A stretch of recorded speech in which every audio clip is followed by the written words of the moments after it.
Juste du bon stock. La radio pirate de Jeff Fillion. RadioPirate.com.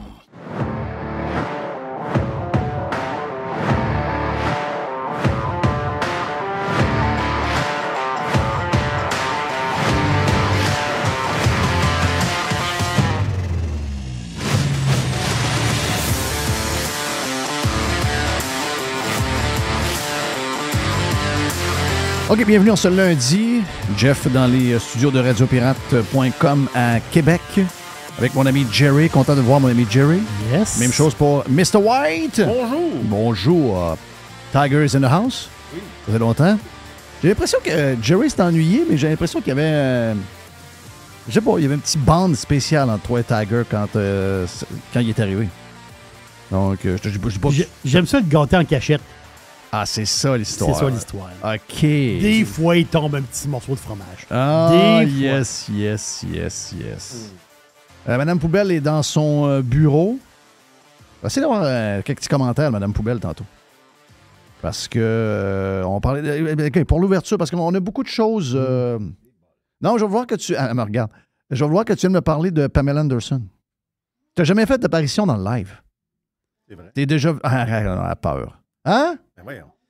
T'es correct? OK, parfait. C'est juste qu'on a beaucoup de choses... On a du stock, là, dans le sens que va falloir être en forme pour un lundi parce qu'on a le prof Caron dans le 3e bloc et dans le 2e, on a Yann Sénéchal. Donc, tu sais, le prof Caron, là, même moi, il faut que je me concentre, dans le sens que c'est un gars brillant. Si vous êtes average comme moi, là, ben, vous devez... il en dit des affaires. Là. Donc, le début, on va faire ça un peu plus Jeff. Donc, un petit... Et pour finir, on va faire ça un peu plus coloré avec notre ami Jerry qui sont dans le dernier bloc avec la boîte. Ça, de petites affaires vite. Moi, j'aime beaucoup se souvenir. Tu sais, les gens qui nous envoient des patentes, là, il ne faut jamais oublier. Dans les affaires drôles, on avait... ça, c'était... Oh, j'ai pas l'adresse de ça, mais c'était à LCN. Les feux de forêt aideraient la propagation de la COVID. OK. Ça a déjà été dit pour vrai, là. L'autre affaire. Est-ce qu'on se souvient la baleine à bosse qui est morte? La baleine à bosse. Oui. C'est pas elle qui est remontée jusqu'à Montréal? Oui. Oui. Ah oui. Elle aurait attrapé le coronavirus dans le port de Montréal. Tu sais, quand il était dedans, là, c'était tellement fou que toutes les affaires caves, il y en a eu tellement qu'on s'en est pas rendu compte. Mais Simonac que c'était cave. Ah! Regarde, là, c'était incroyable. Donc, c'est une petite affaire pour rire en rentrant. Le maire de Québec est allé au carnaval en espadrille, juste dire au maire de Québec que c'était samedi, là. Vendredi et samedi, c'était dans les journées les plus froides des 20 dernières années. OK? Et ça, là, c'est clairement de l'égoïsme. C'est quelqu'un qui ne respecte pas les employés du système de santé. Parce que c'est des patentes pour tomber malade et se ramasser à l'hôpital. Donc, message au maire de Québec, là, wake up un peu, là. Come on, man. Come on, man. Come on, man. Là. Let's go, man. En hiver, on s'habille. Les statements de mode, on l'a compris, là. Une vingtaine de sortes d'espadrilles de couleur fluo. C'est correct, on l'a saisi. OK, on a saisi la patente. Mais si tu vrai de l'histoire, on parle de froid extrême, là. Le mont Washington... Moins 74 avec les vents. Attends un peu, là. Est-ce que tu es déjà monté en haut? Non, je suis jamais allé. Moi, je suis monté. Ah oui? Ah ben oui. Je suis monté. Quand vous passez dans le New Hampshire, il y a un petit village, là, il est bien correct. Là, vous prenez un hôtel là, vous montez. Je me rappelle, c'était une journée, c'était pas la journée la plus chaude. Il faisait 24 probablement en bas. Mais quand on était rendu en haut, il faisait 10-11. En plein été? Oui, en plein été. OK. Tu sais, c'était comme une journée qu'un front froid qui avait passé. Là. C'était plus frais que la normale. C'était pas une journée qui faisait 30 degrés canicule. C'était un genre de journée le fun. Là. Mais tu sais, en bas, c'est parfait. En bas, c'est l'été. Là. Mais en haut, que tu savais qu'il était passé un front puis que dans les airs, il y avait de l'air frais. Là. C'était 14 degrés de différence. Là, Pas bien loin du site, là. Je sais. Là, ils ont battu un record, je pense. Ça se peut-tu? Ah oui, c'est un record. Moins 74 degrés Celsius. Ça commence à... Ah non, regarde. Avec des vents de fou. Mais samedi, moi, je suis arrivé samedi. Oui. C'était quelque chose, là. Sérieux, samedi, c'était vraiment quelque chose. Y a-t-il quelque chose qui marche pas, Tiger? Non, tout est beau? OK, parfait. Tiger, il a comme pleuré d'un œil, puis ça a séché dans son poil. J'essaie de trouver un moyen. Je sais que sur YouTube, il y en a plein. Des fois, il y a des pirates qui... Il y a plein de moyens de m'écrire, mais une des choses, vous allez sur un compte Twitter quelconque, vous m'écrivez en DM, puis donnez-moi le petit truc que vous avez. Genre, parce que je viens de le voir live pendant que je vous parle. Hey, différentes affaires à jaser comme ça. Pour l'ouverture, d'abord, on veut... on n'a pas le choix, là. Je veux dire, ça se passe loin de chez nous, mais quand on voit des histoires comme celle-là, ça nous brise le cœur, puis on a une pensée pour eux. Donc, les gens en Turquie, et c'est en Syrie également, c'est ça? Oui. Donc, on est comme... on n'a jamais eu d'atome crochu avec la Syrie, là, mais il y a des drames humains en ce moment. Là. Donc, on parle quasiment 2000 morts, 1700 morts, une place, 1600, donc on dit d'une place ou l'autre. Là. Donc, beaucoup de décès. Méga tremblement de terre dans cet endroit-là, au-delà de 7, donc très, très gros. Est-ce qu'on fait un genre de petit moment anti-woke? On aime toujours ça, anti-woke. Mais ça, c'est une belle histoire. Est-ce que vous connaissez Bethany Hamilton? Bethany Hamilton. Non.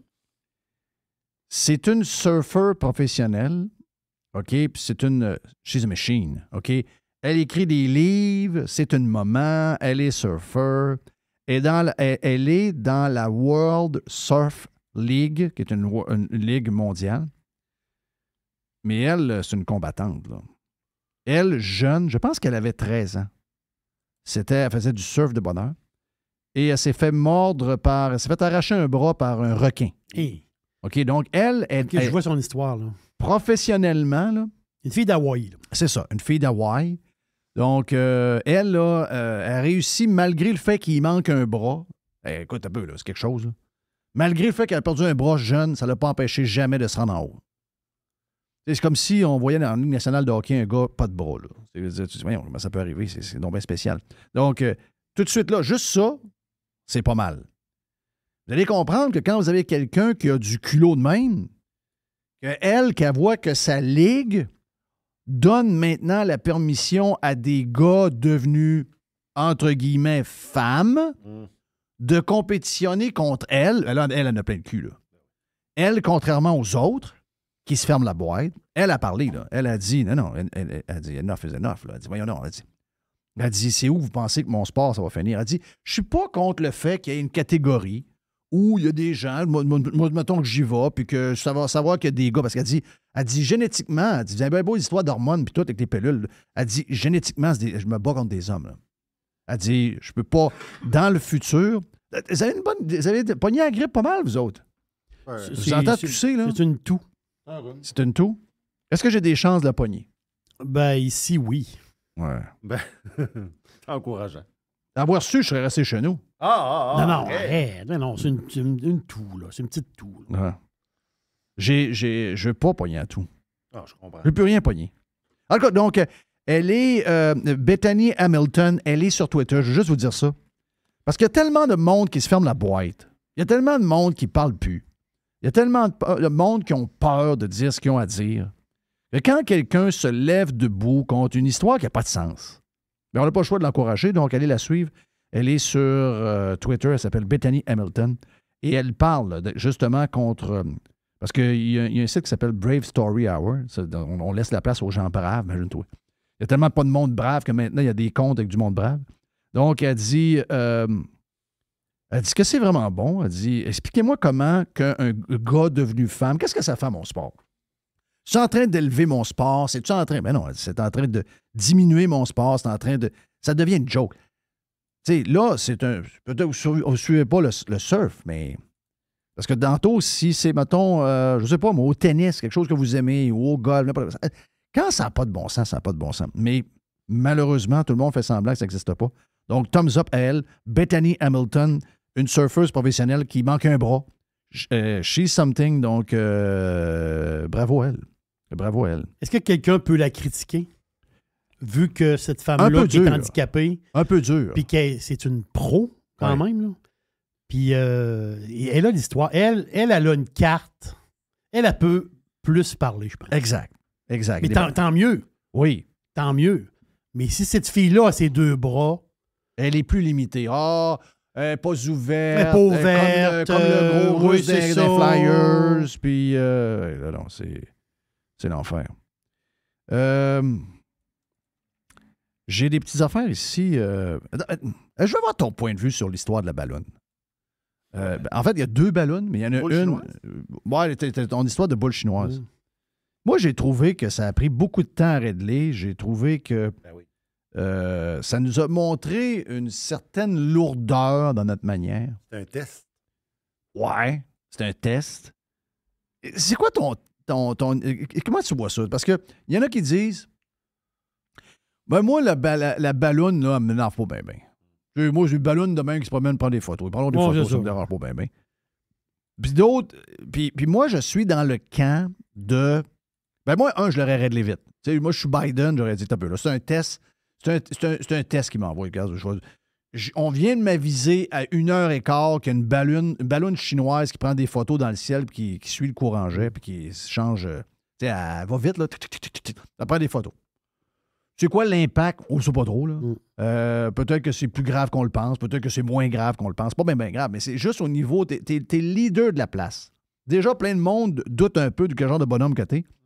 Moi, si à 1h15, le Pentagone m'avise qu'il y a une ballonne qui a l'air à espionner de la Chine dans le ciel, puis être au Montana, moi, si je suis président des États-Unis d'Amérique, si vous me connaissez un peu avec le temps, ben moi, à 1h20, la ballonne, il y a 2 F-18, ça, ou c'est 2 sûr. F-35, il n'y a plus de ballonne, là. Merci aux jeunes qui ont découvert la ballonne. Oui. Ah, c'est un Flo qui a découvert ça. Là. Je sais pas trop. Dans le Nebraska, je sais pas trop. Ouais, dans ces coins-là, là. Oui. By the way, il y en a une autre ballonne présentement. Hein? Oui, il y en a une en Amérique du Sud. Ah ouais? Oui, il y a une ballonne qui se promène en Amérique du Sud. Et la Chine a dit que oui, c'est une de leurs ballons aussi. Bonne chance. OK, on ne sait pas toute l'histoire derrière ça, là. OK. Mais mets-le dans le sens contraire. Envoie ta ballonne à toi En Chine? en Chine. En Chine, ça dure 29 secondes. Ah, OK, parfait. Taïwan qui envoie une ballonne vers la Chine. Ça dure 30 secondes. Merci. C'est terminé. C'est ça que je veux dire. Ben, ça finit là. Ça se termine. T'sais- Tu dis, ouais, mais les ballons, c'est une patente de météo. Non, boum. Parce c'est plus que de ballon. Bill Maher, là, le liberal, là, il dit ouais, we don't give a shit. Ben, c'est sûr, parce que ça a testé un peu le genre de rapidité cognitive du président. Là. Ça y a pris 3 jours avant de dire oh non, non, je leur ai donné le mandat de la battre vite. Ben, ça, non, arrêtez ça. Là. Un alpha, là, en dedans de 30 secondes, il n'y a plus de ballon. OK, il n'y a plus de ballon. Le dossier est réglé. Là. Ça l'a traîné. Puis moi, je pense que ça montre ce qu'on est, là, du monde où il y a des décisions qui traînent. Puis c'est symptomatique de quelque chose. Et moi, je suis Mitt Romney, des fois, il m'énerve. Ah, ben, plus souvent qu'autrement, il m'énerve. Mais il y a des affaires de lui que je respecte. C'est un gars qui a fait il a fait un succès des Olympiques de Salt Lake City. C'est un républicain rhino. C'est pas un vrai de vrai républicain, c'est clair. Mais tu sais, il n'y a pas l'air d'un mauvais Jack. C'est un anti-Trump, mais il n'y a pas l'air d'un mauvais Jack. Je parle dans sa vie. Il y avait une série sur Netflix sur lui. Là. C'est un gars qui est très, très riche, mais très cheap en même temps. Donc, il essaie toujours de trouver des deals, même pour la maison. Ça énerve sa femme et ses enfants. Mais Mitt Romney a sorti un bon point. Il dit arrêtez de vous inquiéter des ballons chinoises dans le ciel, puis inquiétez-vous de vos apps de TikTok dans vos téléphones. Il y a un très bon point. Ben, j'ai pas trouvé ça méchant. Parce que vous savez que ces apps-là, ma fille, elle m'a dit hier, elle m'a dit, moi, ça me dérange pas. Bon, ben, je dis, regarde, ça te dérange pas, mais je disais, c'est quand même une app chinoise. Puis, je dis, elle dit quasiment raciste. Mais non, je suis pas raciste. Je dis, c'est parce que les Chinois, ils veulent manger ton lunch. Les Chinois, c'est pas une question de race, c'est une question d'adversité. Le but, ils veulent te vendre du stock en masse, mais on the side, ils veulent manger ton lunch. Donc, Puis on le dit, c'est pas envers le peuple, c'est envers le gouvernement. C'est le gouvernement chinois qui est très, très louche. Là. Oui, c'est un gouvernement très louche. Oui, Très louche. Mais Mais ça. J'ai des petites affaires, le fun que j'ai. Ah, c'est ça, je voulais vous parler. Qu'est-ce que tu écoutes sur à TV en ce moment? Tu me dis la série, c'était... J'ai fini Fauda. Est-ce que tu l'as écouté avec ta blonde? Je l'ai demandé, tu me dis non. Hein? Non, j'ai pas écouté avec ma blonde. C'est une série de gars. C'est une série de gars, exactement ça. Elle est downloadée dans mon téléphone. Je voulais commencer à l'écouter dans l'avion. Finalement, je me suis mis du country puis j'ai écouté de la musique tout le long. C'est pas pour tout le monde. Je vais te dire pourquoi. Parce que ça parle en hébreu et en arabe. Donc, tu l'écoutes. Faut que tu l'écoutes comme ça parce que c'est des acteurs de la place. Là. Ouais. Les acteurs sont extraordinaires. L'acting c'est inimaginable comment c'est bon. Mais si tu es plus ou moins familier avec ce qui se passe en Israël, dans les territoires occupés, toute l'espèce de tension qu'il y a là-bas, c'est très véridique comme série. Surtout la dernière qui vient de passer est encore plus humaine que les autres. Donc, il y a beaucoup d'humain là-dedans. C'est peut-être pas fait pour tout le monde. Est-ce que moi, je vais aimer ça? Pas sûr. Hein? Pas sûr. Non, Non, mais Carlos aimait ça. Oui. Ouais, Non. Carlos, c'est un gros fan de Fauda, mais je sais pas. Moi, ça me tente d'écouter la suite, parce que j'ai écouté les 2 premières, je pense, séries. Je pense qu'il y a 3 saisons. 4 saisons. C'est la 4e, moi. Bon, je pense que j'ai écouté les 2 premières, mais tu sais, je vais les écouter les autres, mais comme ça, là, je suis pas dans le mode d'écouter ça. Tu sais, je suis pas dans le mode d'écouter ça. OK, Moi, mais c'est pas un mot spécial? Ben, je sais pas. Tu sais, il faut que tu sois dans le mode d'être dans le terrorisme. OK. Oh, moi, je suis là-dedans pas mal. OK. Mais non, c'est déjà... Wow! Wow! Wow! Mais là, j'ai fini Fauda. Oui. Et là, par hasard, j'ai tombé sur un genre de placotage d'Européens par rapport à Netflix. Et il y a une série que j'ai clenchée en fin de semaine. C'est pas mon habitude. Tu sais, moi, je suis pas un genre... tu sais, moi, j'aime ça étirer les affaires aussi. Puis j'ai d'autres choses à faire. Oui. Ouais. Tu sais, j'ai pas... Mais c'est encore pas fait pour tout le monde. Mais en Europe, c'est la folie. Qu'est-ce qu'il va dire, là? Oui. Le titre en français, ça s'appelle « La petite fille sous la neige ». Ah, ça, c'est pour Jeff. Ah, ça, j'adore. Non, t'as peu. Non. Y a-tu un peu de terrorisme là-dedans? Non. En anglais, « The Snow Girl Ah, j'aime mieux ça en anglais. ». Ben, parfait. En espagnol, c'est « La Chica de Nieve ». Ah, ça, c'est bon. La Chica. C'est une série espagnole. Oh, OK, il y a des bonnes séries Toi, t'en espagnoles. manques jamais de séries Ben non, espagnoles. c'est sûr. Mais en ce moment, en Europe, c'est la série numéro 1. C'est sorti, ça fait 10 jours. Puis en Europe, c'est la folie totale. OK, et tu l'as sur Netflix? Ça prend-tu Sur le Netflix. Est-ce que ça prend le VPN? Ou tu l'as carrément même dans le... Non, on l'a OK. directement. Parce que moi, j'en écoute une sur Netflix qui n'est pas disponible sur Netflix US. Il faut que je mette mon VPN dans mon stick. Puis c'est The Shooters. Donc, j'ai parlé la semaine passée avec... Oui. Le shoot. Oui. C'est des conspirations autour de bras. OK. Regarde, c'est vraiment hot. Bon. Donc, c'est mon petit bout conspirationniste. Il y en a plusieurs qui vont être contents. Mais c'est le film de Mark Wahlberg. The Shooter. C'est une série. Je suis rendu à la 3e saison à partir du film de Mark Wahlberg, qui est un film écœurant de Shooter. Donc, Bob Lee Swaggart. Donc, Bob Lee? Hein? Ah, c'est Bob Lee Swagger. Merci. Viens donc t'asseoir un peu, là. Madame Poubelle, qui est la chroniqueuse Donc, TV. c'est le tueur d'élite, c'est ça? Oui. Mais si vous voulez l'avoir en ce moment sur Netflix, vous devez avoir le VPN puis mettre sur US. OK, c'est ça. Oui, parce que c'est Bob Lee Swagger. Oui, puis sa blonde était dans la patente de Planète Mars sur Apple TV. Là. OK. Veux-tu mettre les écouteurs, Madame Poubelle? Madame Poubelle, c'est une première sur Radio Pirate Live. Allô? Bravo, Merci. bienvenue. C'est temps que tu m'invites. Eh, c'est Paul. Hein? Ouais, Donc, c'est très bon, ça. Et ce que je veux dire, c'est que toi, c'est une série tirée du film. Oui. OK, parce que le film, c'est un film de 2007. Exact. Donc, ils ont fait une série à partir de Ils ont ce fait film-là. un spin-off à partir du... C'est intéressant. Oui. Vraiment bon. C'est très Avec bon. Ryan Phillips. Qui est le chum, l'ex... de Reese Witherspoon. Et Avec le qui père il- de ses enfants. Ouais, exact. Il est en C'est shape. Un bel homme. Puis sa femme, sa blonde est belle aussi. Sa blonde, Dans c'est- le film, mais oui. Ah oui, ils font des beaux Oui. ils font des belles Ils font photos tous des les belles deux. photos. Lui, il Ouais. est en shape. Là. Il a des... Il a l'air jeune. Je sais pas, il a quel âge. Ah, c'est très hot. C'est vraiment hot. Pas aussi beau que toi, là.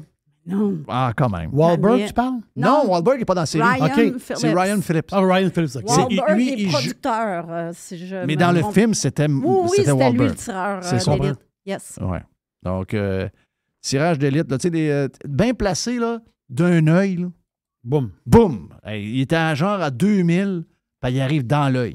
Hey, Tu vois la balle au ralenti. Ouais, c'est hot. C'est vraiment hot. Ouais. Donc, on aime ça. Sauf que Madame Poubelle, beaucoup de monde n'aime pas ça que je t'appelle Madame Poubelle, mais je le fais par amour. Ben oui. Ben oui. Ouais. Et en fin de semaine, j'ai dit à ma blonde, je vais, parce que je prévoyais les téléphones, tu sais, mettre des séries dans le téléphone, puis j'ai dit, hey, Pamela Anderson sur Netflix. Oui, Hein? ça vient d'arriver. OK, Avez-vous vu? ça vient d'arriver. Je Non. l'ai écouté. Moi aussi. Hey, Écoutez ça. OK, j'ai hâte de temps, parce que ma blonde OK. ma blonde a trippé bien raide. J'ai adoré ça. Ben, moi, là, je ne l'ai pas suivi Baywatch. Moi non plus. Moi non plus. Moi non plus. Je sais pas pourquoi que j'ai pas suivi ça, Non mais plus. on dirait que j'étais sur d'autres choses à ce moment-là. Fait que je me suis dit, à un moment donné, ça va-tu m'intéresser tant que ça, Pamela Anderson? Mais elle a toute une histoire. Là. Hey, vraiment. Quelle histoire incroyable. Vraiment. Puis c'est une belle femme encore. Puis. Tu dis qu'elle a des belles valeurs. Tu sais, parce qu'on a, on a je une image trouve de qu'elle a elle. l'air, premièrement, elle a l'air d'une mère exceptionnelle. Là. Elle a l'air d'aimer ses Ce sont enfants. les enfants de Tommy Lee. de Tommy Lee. C'est avec Tommy Lee qu'elle a eu ses deux gars. Ils ont de l'air bien élevés. Brandon, ils ont l'air bien élevés. super proches d'elle, vraiment. Là. Des beaux garçons, vraiment. Puis, c'est ça. J'ai trouvé qu'elle avait l'air fine. J'ai trouvé qu'elle avait l'air... on Vrai? avait on avait une image d'elle comme une Ah, bimbo. une bimbo. Elle Mais- le dit, hein? Ouais. Elle le dit, elle. Ben oui. Dans le documentaire, elle a embarqué là-dedans. Mais dans l'histoire, parce que l'histoire du sextape, ça l'a brisé plus qu'on pense. Ouais. Parce qu'on avait l'impression qu'il a embarqué. On avait même l'impression que c'était arrangé par eux autres. Ben, Oh. c'est ce qu'elle elle dit souvent. Là. Elle dit les gens nous ont dit qu'on avait été payés, que ça avait été coulé par Ils n'ont nous pas autres. fait une scène. C'est vraiment l'histoire. Lui, Tommy Lee, là, il filmait tout le temps. Il a filmé tout le temps. On en voit plein dans le documentaire. Ben là, ça, des c'était vidéos. avant les périodes du téléphone. Avant, Parce que là. dans le temps, eux Ça prenait autres, une caméra carrée. là, Ouais. juste là. c'est Il y ça avait qu'elle ça. disait. Elle dit, on filmait tout le temps dans ces années-là. Elle dit, on était tout le temps tout nus. Ouais, Au début, on était tout le temps tout nus. Eux autres, là, tu vois, qui ont été passionnés l'un pour l'autre. Là, genre, Mais elle qui- l'aime encore. Encore aujourd'hui. Oui, ben à la fin, elle dit. Là. Oh. Elle dit qu'elle s'est mariée genre 4-5 fois. Elle s'est après. mariée 6 fois. 6 fois. Dont avec Kid Rock. Kid Rock, imagine. Ouais. Kid Rock, puis là, le dernier Bob. avec qui elle a fait un show sur Home Garden TV Ouais, à Vancouver, OK. parce qu'elle a acheté la terre où ce qui a été élevée. Elle l'a Wow. divorcé, là. Oui, elle a divorcé, mais elle fait la série de TV, même si elle a divorcé avec. Oui, Parce que lui, c'est un gars de construction, je sais pas trop, là. exact. Oui, oui, Puis oui, elle oui, dit, oui, écoute, OK. on s'entend bien encore, donc c'est avec elle qui a fait le show de Ouais. Home Garden TV. Elle avait dit, c'est un bon Canadian boy. Elle, c'est une Canadienne. Oui. Ben, c'est une fille de la bête bleue. Mais moi, ce que Oui, j'ai... mais c'est le même qu'elle a été connue. Ce que Ouais. j'ai remarqué là-dedans, là, c'est le karma. Elle était faite pour réussir. Tu sais, dans le sens qu'elle n'était pas due. D'où ce qu'elle venait? Premièrement, elle venait d'une famille pauvre, puis son père, c'est un abuseur, puis son père... c'était- Alcoolique. C'est ça. ouais. Tu sais, ils ont vécu sur le BS, elle puis sa mère, puis sa Elle s'est fait sœur ou violer son à frère. 12 ans aussi. Ouais. Fait que, elle était comme pas due pour arriver où ce qu'elle était. Puis elle disait au début que quand tu es sur l'île de Vancouver, tu restes pas sur le mainland, tu sais. Non, c'est ça. Parce qu'elle dit, quand tu sortais de ce style-là, c'était comme, fais attention, là, tu t'en vas sur... Ça va en ville. tu t'en vas, c'est ça. Fait que, elle était comme pas due pour arriver. Puis moi, ce que j'ai remarqué là-dedans, c'est l'histoire de quand elle s'est fait appeler par Playboy, à la suite du fait qu'elle s'était fait remarquer, elle, par... Dans un match de football. dans un Ouais. match de football. Elle s'est fait appeler par Playboy. Et là, elle est venue pour descendre aux États-Unis. Puis elle s'est fait refouler 2 fois à l'aéroport parce qu'elle n'avait pas ses papiers. Parce qu'elle elle disait au monde de l'aéroport, ben, je m'en vais travailler pour Playboy. Oui. Les autres, ils disaient, ben là, tu peux pas aller Elle était travailler aux naïve un peu. États-Unis, Ouais. t'es Canadienne, là. Fait qu'elle est allée aux toilettes, elle s'est déguisée, puis elle est revenue au comptoir de l'aéroport, puis la fille de l'aéroport, elle dit, ouais, nice Nice try. try. Fait que là, puis là, ben, tu C'est sais, très bon. puis là, elle est partie comme en autobus à Seattle pour prendre l'avion. Tu sais, je veux dire, elle a voulu faire ça. Là. Elle voulait foncer, mais elle n'était pas Mais due. elle explique pareil qu'elle était prude. Puis elle capotait là, d'avoir à se dénuder. Puis elle dit après une demi-heure, 1 heure de photo show, puis elle dit, je me serais promenée tout nu partout. Elle a aimé ça, là. OK. Mais en Elle même a temps, trippé. tu sais, elle a dit, la fille de Playboy, elle a dit, quand je suis arrivé là, au mansion, là, elle dit, quand je l'ai rencontrée, dans ma tête, je me suis dit, elle va me voir, puis elle va me dire, OK, là, on s'est trompé, là, on pensait pas que... On t'avait vu sur des photos, là, on va te retourner. Elle était sûre dans sa tête que la fille allait le retourner au Canada tout de suite, là. sais, elle n'avait pas, confiance en elle. En fait, puis elle n'avait pas le look qu'elle a là. Elle est arrivée là, puis elle explique qu'elle avait les cheveux d'une couleur bien terne, Oui, puis elle c'est s'était ça. mis du sonine, là, ce que Justine s'était mis, Oui. qui avait viré rousse, là, au soleil, en se disant, bon, mais je vais me faire des cheveux plus blonds. Elle est arrivée là, puis là, elle a regardé partout. Puis il y avait des belles filles, des top Playboy modèles. Puis elle s'est dit, oh ben mon Dieu, Ah non, je j'ai suis aucune donc bien chance. average. Oui, c'est ça. Ils se sont trompés. Là. Finalement, ils l'ont transformé tout de suite. Ça a été la première chose. Ils ont tendu les cheveux. Puis là, ben, elle s'est dit, ah, ben, coudonc. Ah, c'est hot. Moi, je te Pas dirais pire. que cette série-là, là, tu sais, le monde qui ont vu Pamela Anderson vont dire que c'est une fille superficielle puis tout ça. Mais c'est une leçon de persévérance. Elle était persévérante. Elle a. Ouais. Puis à un moment donné, elle, quand elle est arrivée au mansion là, à Playboy, là, elle a appelé sa mère. Puis là, sa mère, Pamela Anderson, elle lui a dit, là, c'est vrai, maman, là, je vais poser pour Playboy tout nu. Là. Puis sa mère, là, elle lui a dit, ben Oh. écoute, ma fille, elle dit, moi, Playboy, ils m'ont pas appelé. Elle dit, quand j'étais jeune, ils m'ont pas appelé Playboy. Elle dit, ils ont pris la peine de t'appeler. Si tu veux faire ça, fonce. Puis elle, c'est là que ça a C'est comme le déclic était là. Ça lui a donné Elle a le comme déclic. le thumbs up de sa mère. Elle dit, OK, elle dit, je vais le faire. tu sais. Ah, c'est hot. Mais moi, j'ai beaucoup aimé l'histoire avec Tommy Lee. Parce que moi, tu parlais de Pamela. Moi non plus, Baywatch, j'ai pas vraiment suivi ça, mais j'étais intéressée de savoir c'était quoi l'histoire avec Tommy Lee. Tu sais. On le savait un peu. D'ailleurs, la mini-série qu'ils ont faite sur Hulu, je pense, sur eux autres, Oui. Je l'ai pas Tommy vu. and Ouais. Pamela, que Ouais, j'ai ouais. pas vu. Ça, elle était fâchée Ben de ouais. ça. Là. Elle dit, ça ressort, je vais encore me plonger là-dedans. Ouais. La maudite histoire du sextape. Mm. L'histoire du sextape, là, en gros, vite, là, il faisait des travaux à la maison. Elle est enceinte, elle avait eu son Ouais, premier il y avait bébé. quelque chose qui traînait, là. Ben, lui, il avait un gros safe avec ses guns là-dedans, puis il mettait les tapes là-dedans. Avec ses puis guns. Tommy Ouais, Lee, et hein. ses guns. Écoute, c'est Tommy Lee, là. Ouais. On n'est pas dans le woke, là. Puis, à un moment donné, ils sont arrivés pour aller Qu'est-ce que chercher... tu contre ça? Ben, rien. OK. Je savais qu'un woke, moi, Ouais, je regarde. sais. je sais. Wow, les confidences! Ah, ben oui. Ouh. Madame Poubelle, sort Madame ses Poubelle sort ses poubelles, là. affaires. Ben, en Floride, t'es woke. Ah, je suis très woke. Oh, oui. Tellement, là. Non, il n'y a pas... Donc, non. le gars était parti avec. Il y a un gars de construction qui est parti Ben, on avec. le sait pas, c'est ce qu'ils Mais s'imagine. présument, mais à un moment donné, ils sont arrivés, puis le save, puis ils se sont dit, bah, c'est pas bien grave, tu sais, Oh, oui, le c'est pas bien safe, grave. OK. Mais ce que j'ai vu, c'est que tu l'as écouté dans l'avion, tu t'es tourné, on t'est passé à un côté de l'autre.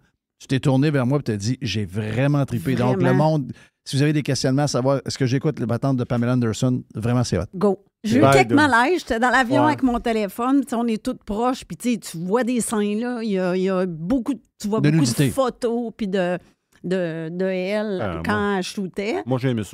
Non, mais Ah, je te dis pas que j'ai pas aimé c'est ça. parce qu'elle était dans l'avion. C'est que j'étais dans l'avion, mais je me disais, j'ai l'air de quelqu'un qui regarde un film. De cul. Fait que, tu sais, j'ai eu des petits malaises, mais c'est vraiment, vraiment, vraiment bon. C'est long. C'est quand même c'est bon. 2 heures, je pense. Ouais. Mais by Et the way, bon. Tommy Lee, c'était lui qui courait après Pamela. Elle savait même pas c'était qui. Elle a dit, toi, là, elle dit, t'es Tommy Lee. Elle dit, t'es-tu? Elle dit, t'as pas un autre nom à la fin. T'es pas Tommy Tommy Lee Lee Jones. Johnson. Elle a ouais. dit, ben non. Elle dit, je suis Tommy Lee. Lui, il dit, je suis Tommy Lee. Ça arrête à Lee. Là. Je suis pas Tommy Lee Jones, c'est un autre bonhomme. là. Ouais. Ben, Ça, elle c'est savait l'acteur. c'était qui. Mais, Ouais, mais- elle était pas très au Ah, pas en courant tout. tant que ça. Non, là. non, pas en tout. C'est lui, il a voulu à Lui, il a voulu, puis il a trouvé Lui, belle. il téléphonait tout le temps. Il était allé le retrouver à Acapulco. Anyway. là. Il veut qu'on finisse, Mr. White. Ouais, Il met c'est- sa musique. Hey, moi, j'ai aimé ça. Hey, que t'as J'en aimé ça. veux encore. T'as défoncé. On défonce le temps. Vous avez tout scrappé mon horaire, Madame Poubelle. Merci de l'invitation. Vous allez revenir, Madame? Demain. Anytime. Demain. Love you. Love you. Bye-bye. Madame Poubelle, dans le show de Monsieur Poubelle, avec Jerry et Mr. White. Yann Sénéchal est stand-by et le prof Caron. Et après, c'est la boîte à Jerry. Listen, radiopirate.com. Radio Pirate. I love it. Radiopirate.com. Radio Pirate.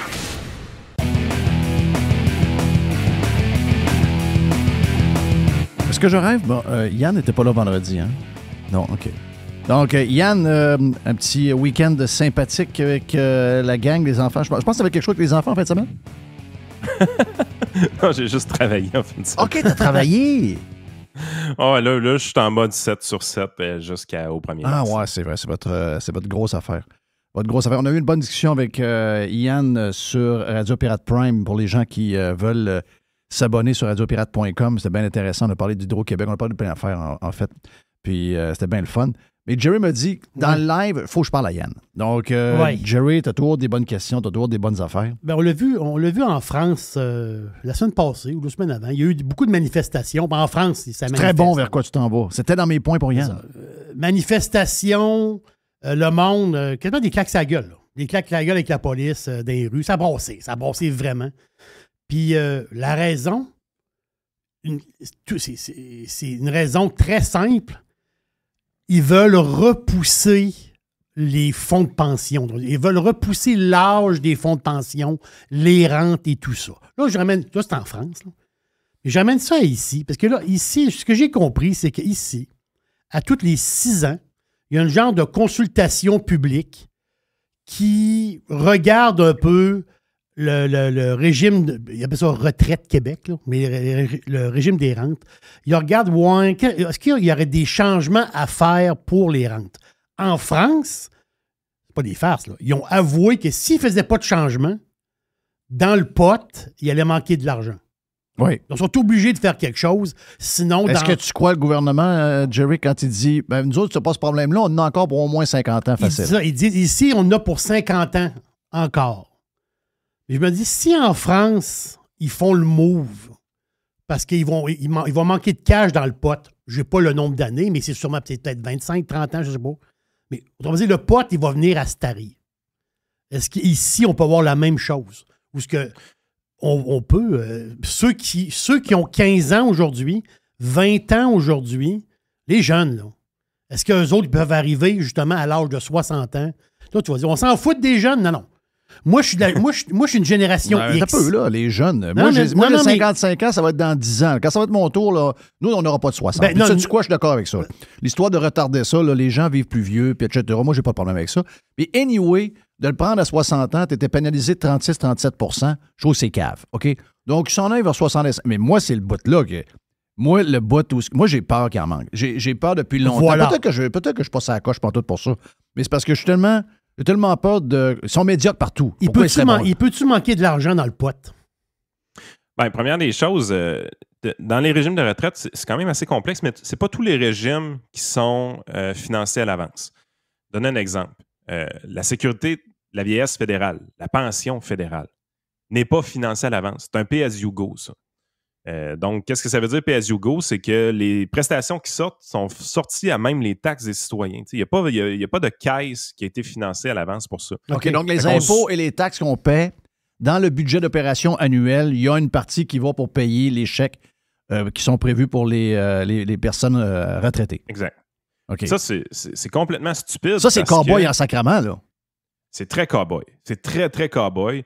Je pense que pendant très longtemps, le Social Security aux États-Unis, c'était comme ça aussi. Puis je me demande si c'est pas encore comme ça, mais là, je suis un peu en dehors de mes pompes. Fait qu'oubliez lui, mais je pense qu'il était pay-as-you-go aussi.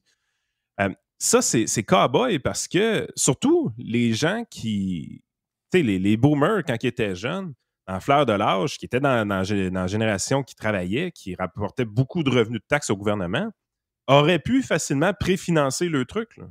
C'est un peu ça l'idée de la Caisse de dépôt et placement du Québec dans les années 60, qui a été précurseur au Canada, qui a amené l'équivalent canadien du CPP. Mais l'idée, c'était de dire, ouais, il y a beaucoup de gens dans cette génération-là, peut-être qu'on devrait financer d'avance leurs prestations. Fait que déjà là, le Québec, en ayant agi de la sorte dès le départ, c'était bon. Puis là, dites-vous une affaire, l'espérance de vie dans les années 60 d'un homme est d'environ de 66 ou 67 ans, et non pas 80 ans comme on voit aujourd'hui. Fait que tu es dans une position où est-ce qu'on avait été quand même un peu visionnaire de ce côté-là, de dire si on est pour mettre un régime public, on va s'assurer de le préfinancer. Évidemment, les politicos ont mis le doigt là-dedans. Oui. Fait que les actuaires recommandaient certains taux de cotisation qui n'étaient pas respectés par les politiciens. Fait qu'il s'est creusé un déficit au fil du temps dans cette caisse de retraite-là. Puis l'exercice qui est fait là, de remise à jour pour s'assurer que tout est correct du point de vue de Retraite Québec, c'est des évaluations actuarielles qui sont faites d'une manière assez ponctuelle.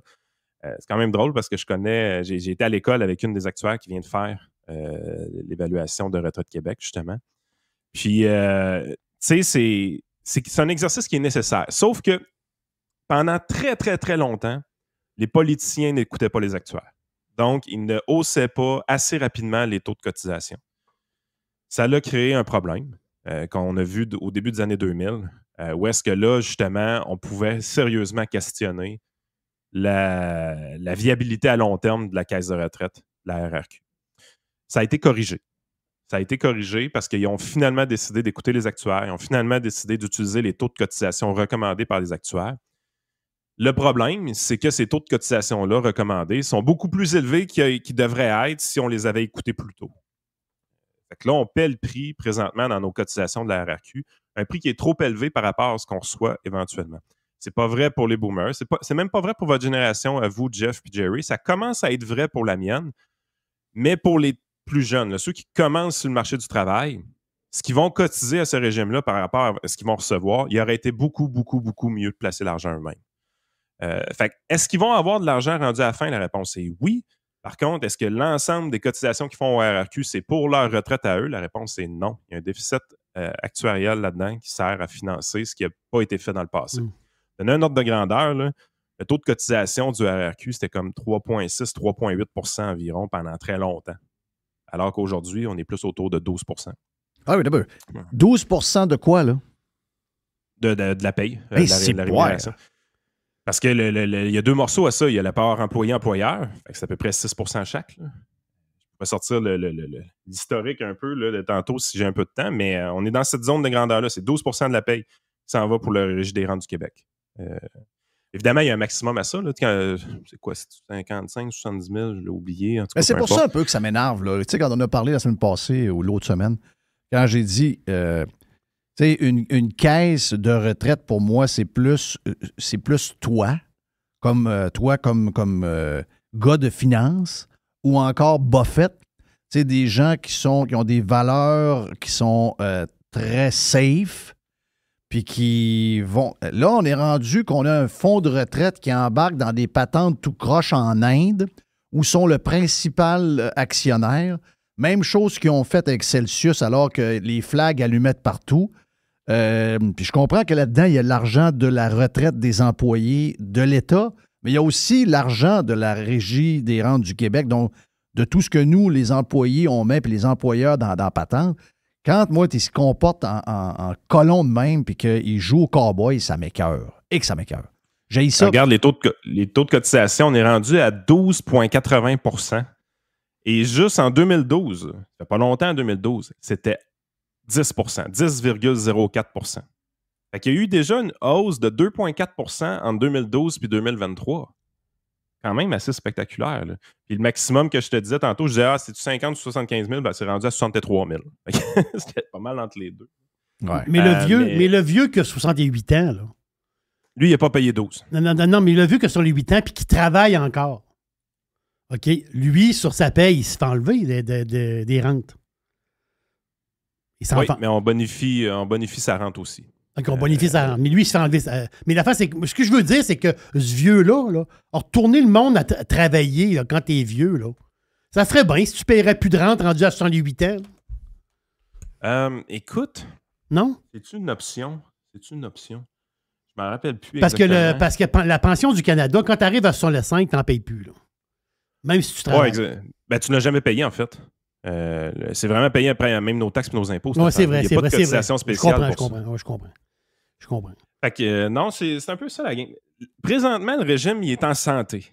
Par contre, puis tu sais, ce que tu disais tantôt, les placements un peu louches que la Caisse de dépôt fait, je te dirais le nouveau trend de la Caisse de dépôt, je l'aime pas pantoute. Puis il fallait se douter que ça allait venir à un moment donné, là, parce que justement, c'est un méga bas de laine. C'est au-dessus de 400 milliards, la Caisse de dépôt. C'est de l'argent en tabarouette.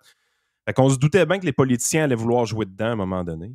Fait que toutes les affaires green, là, de dire OK, on sort du pétrole, tout ça, j'aime pas ça. Ils ont-tu l'air cave avec les profits records de Exxon, les profits records de Shell? Puis là, on voit que ce gars-là, avec les lunettes, là, il va rencontrer François Legault trop souvent à mon goût. Là. Lui, on va s'en aller, on va sortir de là parce que nous autres, on n'aime plus ça, le pétrole. Puis il s'en va en Inde dans une patente d'énergie solaire, puis de tout ce que tu veux. Puis finalement, il est en train de manger son cash. Ils sont à genoux en train de demander encore des centaines et des centaines de millions. Puis ils sont tellement embarqués dedans qu'ils n'auront pas le choix d'en remettre. J'aime pas ça. C'est pas beau, là. Les voir dans l'immobilier québécois, je suis pas un fan non plus. C'est la portion Ivanhoe et Cambridge, des choses comme ça. Les voir également dans les affaires un peu cool. Tu sais, Celsius, c'est un peu ça. Là. On va être trendy, on va être dans les crypto-monnaies, nous autres aussi. Non, ça n'a pas nécessairement d'affaires là. Ça reste que c'est marginal ce qui a été fait là par rapport à la caisse au complet, mais surtout, le point qui est de plus en plus dangereux dans ma tête, c'est le copinage qui se fait avec le politique, le REM à Montréal. D'utiliser les fonds de la Caisse de dépôt et placement du Québec pour faire des projets politiques, ça va être une catastrophe, cette affaire.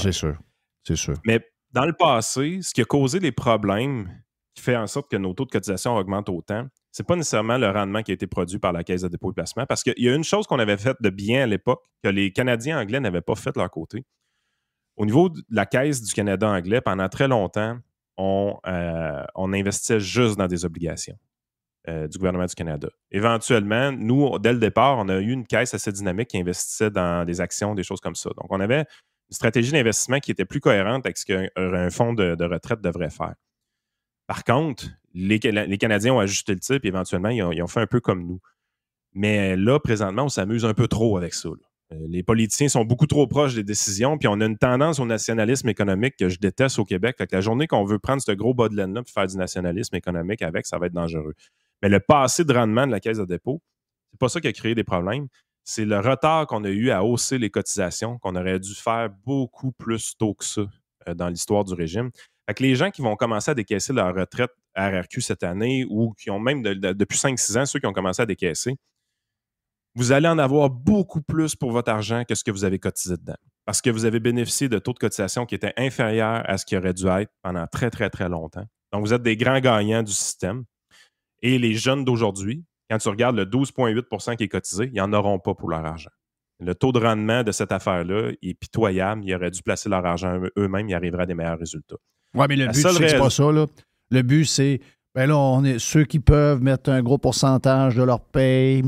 Donc, ça va faire que beaucoup de monde va en avoir. Si tout le monde l'aurait fait individuellement, les plus pauvres n'auraient pas eu, etc. Donc, c'est ce qu'on fait, là. Parce que c'est sûr que si, mettons, je prends tout l'argent que j'ai mis dans mes payes puis que je t'ai donne puis que t'es place, je suis sûr que le moton que j'ai à la fin va me donner, mettons, les autres qui disent que ça va donner 600-700$ par mois. Probablement que ça m'aurait donné 1200$. Mais il y en a la moitié qui va aller à quelqu'un qui, lui, n'en a pas gagné bien dans sa vie puis qui va avoir une retraite pareille. Je sais pas, là, du tout de même que ça marche. En toute franchise, à ton âge puis avec les taux de cotisation que tu as payés dans ta vie, c'est pas tout à fait vrai parce que tu as bénéficié d'un taux de cotisation plus bas assez longtemps. Je te dirais ça commence à être vrai pour le 35-40 ans et moins à peu près. C'est vraiment à eux qui payent beaucoup trop cher par rapport. Il y a une taxe générationnelle dans nos taux de cotisation. Parce que les taux ont commencé à hausser vraiment au début des années 2000. Jusqu'au début des années 2000, là, ils étaient maintenus artificiellement bas. Puis tous les gens qui ont cotisé dans cette période-là, jusqu'à, disons, 2002-2003, les gens en ont bénéficié énormément. Là. Pendant ce temps-là, ils vont avoir une meilleure retraite avec le produit que ce qu'ils ont réellement payé dans ces années-là. Mais depuis le début des années 2000, c'est corrigé. On paie à peu près le vrai taux, puis on voit que le taux n'arrête pas d'augmenter. Tu sais, 12 points, quasiment 13% de ta paye, ça commence à être problématique sur une paye. Hey, c'est bol. C'est après impôt, ça, là. Ben, pas après impôt, mais je veux dire, l'impôt est déjà passé dessus. Fait qu'une partie de ton revenu est imposée à 27 ou à 37%. Puis là, rajoute un 13% d'RRQ. Qu'est-ce que le monde va dire s'ils font passer ça de 62 à 65? Est-ce qu'il va. Les Québécois sont-tu. Les Québécois, c'est pas les Français, là? Non, c'est pas les Français. Là. Les Québécois sont carrément dead, là, dead inside. Là. Est-ce qu'il va y avoir une. Ben, les syndicats vont se lever. Parce que tout le monde. Parce qu'il y a un bug, là. Dans l'histoire, il y a un bug. Là. Il y a quand même la retraite, puis je sais qu'on a une pirate qui travaille à l'intérieur de la machine, qui m'expliquait un peu comment fonctionnait, ben, même pas mal en détail, comment fonctionnaient les retraites. Mais je veux dire, si on commence à penser à tout changer la retraite, puis je sais que pour les plus jeunes aujourd'hui qui rentrent au gouvernement, contrairement aux boomers qui prennent leur retraite en ce moment ou qui l'ont pris déjà à 57, 58 ans, ceux qui arrivent maintenant pour l'histoire du 25 ans, ils arrivent beaucoup plus tard dans la machine que ceux qui ont 70 ans aujourd'hui, qui sont arrivés quand il y avait 19, 20 ans. Les gens aujourd'hui rentrent dans la machine à 26, 27, 28 ans. Donc, le 25 arrive un peu plus tard. Donc, c'est un peu différent. Là. J'ai compris ce concept-là, mais toute la patente de retraite, là, je veux dire, si on tombe là-dedans, il va falloir aussi regarder qu'est-ce qu'on fait avec les employés de l'État là, qui qui s'en vont plus de bonheur, peu importe, là, que ce soit la ville, le fédéral, le provincial. Parce que là, moi, je veux bien voir. Moi, je pense que c'est logique, de 65 ans, là, parce qu'on vieillit, puis on t'offre plus longtemps. Mais je veux dire, si. Ça moi, fait deux catégories de citoyens. Ben, c'est ça. Si, mettons, je suis obligé de me rendre jusqu'à 65 pour avoir mon argent que j'ai besoin à la fin du mois pour arriver, là, c'est-à-dire de rajouter mes 2 pensions. Puis pendant ce temps-là, j'ai mes 3 voisins à côté de chez nous qui sont arrêtés à 59 ans puis qu'ils passent 4 mois d'hiver en Floride. J'ai un bug, là. Je veux dire, à un moment donné, il faut qu'on prend-tu notre retraite à 65, mais on la prend à 58. C'est quoi l'âge? Hey, il y a tellement de stock dans ce que tu viens de dire. Premièrement, on va séparer 2 choses. Tu as parlé un peu du REGOP puis du RRQ. Je vais finir sur le RRQ, puis on va aller au REGOP après. Le RRQ, tu peux commencer à la prendre à 60, mais il y a une pénalité là, de 36 % comme tu disais. L'âge normal est vraiment à 65 ans au Québec. Donc, en France, là, quand on parle d'âge normal à 60 ans puis on veut le monter à 62, eux autres sont bien en retard de ce qui se fait ailleurs dans l'OCDE. Là. Il commence à être temps qu'ils fassent de quoi autrement. Ben oui. Nous autres, c'est vraiment 65 ans. Moi, ce que je vais recommander souvent aux gens, il y a des exceptions à ce que je dis là. Évidemment, quelqu'un qui aurait une espérance de vie diminuée, quelqu'un qui n'aurait pas travaillé pendant de longues années dans sa carrière, mais quelqu'un qui a travaillé une grosse majeure partie de sa carrière, on va recommander souvent d'attendre à 68 ans pour demander la RRQ. C'est un fonds de pension qui est de qualité, qui est parfaitement indexé. Il est très bien indexé. D'ailleurs, les prestations ont augmenté de 6,2 % au mois de janvier cette année. Wow! Ça, tu sais, les retraités, là, présentement, qui reçoivent leur chèque de RRQ, là, c'est quand même une bonne hausse. Donc, c'est parfaitement indexé avec l'inflation. Fait que c'est un bon fonds de pension qu'on veut y faire attention, généralement. Fait que moi, je préfère que les gens décaissent leurs investissements. Logiquement, ça fait. Oui, logiquement, c'est. C'est quoi à peu près l'incitatif? Mettons, quelqu'un dit j'étais prévu d'avoir 800$ par mois, mais j'attends 3 ans. C'est-tu 815 ou c'est 890? Je pense que c'est soit 7,6 ou 8,4 % de plus par année. Okay. Mais moi, je pense que c'est 8,4 de quand plus même. quand on dépasse 65 ans. Non, c'est non négligeable. C'est non négligeable. Regarde, OK, je vais donner les chiffres. Je les ai. Merci à Jerry. Donc, si vous avez 60 ans, le montant mensuel maximal, c'est 802,30. Si vous avez 60... Regarde, je vais aller jusqu'à 65. Je ne vais pas chaque année. À 65, le maximal, c'est 1253,59. Là, vous décidez d'aller plus loin. Oui. Ben, ça monte de 100$ à 66 ans. Ça monte d'un autre 100 à 67$. À 67 ans. Ça monte d'un autre 100 à 68. Ça monte d'un autre 100 à 69. Et ça monte d'un autre 100 ou 105. Là, donc, c'est 1200$ par année. À 70 ans, là, si tu as pris celui de 60 ans, c'est 802,30 maximum. Mais si tu as attendu jusqu'à 70, le 802 devient 1780. Ouais. Quand même. Non, ça paraît, là. Ça paraît. C'est pour ça qu'on protège beaucoup la RRQ, nous autres, de notre côté, puis on incite les gens à décaisser leur REER d'une manière un peu plus accélérée des fois pour s'assurer que la RRQ a eu fait attention, parce que c'est le dernier fonds de pension. Tu sais, lui, il paye tant que tu respires. C'est ça. En plus, il est parfaitement indexé. Il paye tant que tu respires. C'est vrai pareil. Là. C'est non négligeable. Regarde-moi avec le tableau que je viens de voir là, le tableau que je viens de voir là, je vais le prendre à 70. Il me fait mourir. Non, je dirais que le sweet spot, c'est parce que tu as quand même plus d'années de décaissement aussi. J'avais fait des calculs un moment donné, puis vraiment, le sweet spot en fonction de l'espérance de vie, c'était vraiment autour de 68. Parfait, je te trosse. D'où la recommandation qu'on fait à nos gens. Puis c'est surtout si tu arrêtes de travailler à 57 aussi, il y a une pénalité qui n'est pas indiquée dans ce tableau-là, c'est que quand on fait ton calcul, on ajoute des zéros dans ta moyenne, donc c'est quand même pas intéressant, trop de cette façon-là. C'est pour ça que c'est une analyse qui est personnalisée, mais ça arrive souvent la bonne réponse est souvent 68. La plupart des Québécois la demandent à 60, même s'ils travaillent. Ça, je dis ça juste comme ça en passant. Depuis 2014, on permet aux Québécois... Ça, c'est intriguant. Je pensais que tu allais me dire qu'il y a peu de gens qui voulaient à 60. Non, une grosse partie des gens la prennent à 60. Ben voyons, sacrament.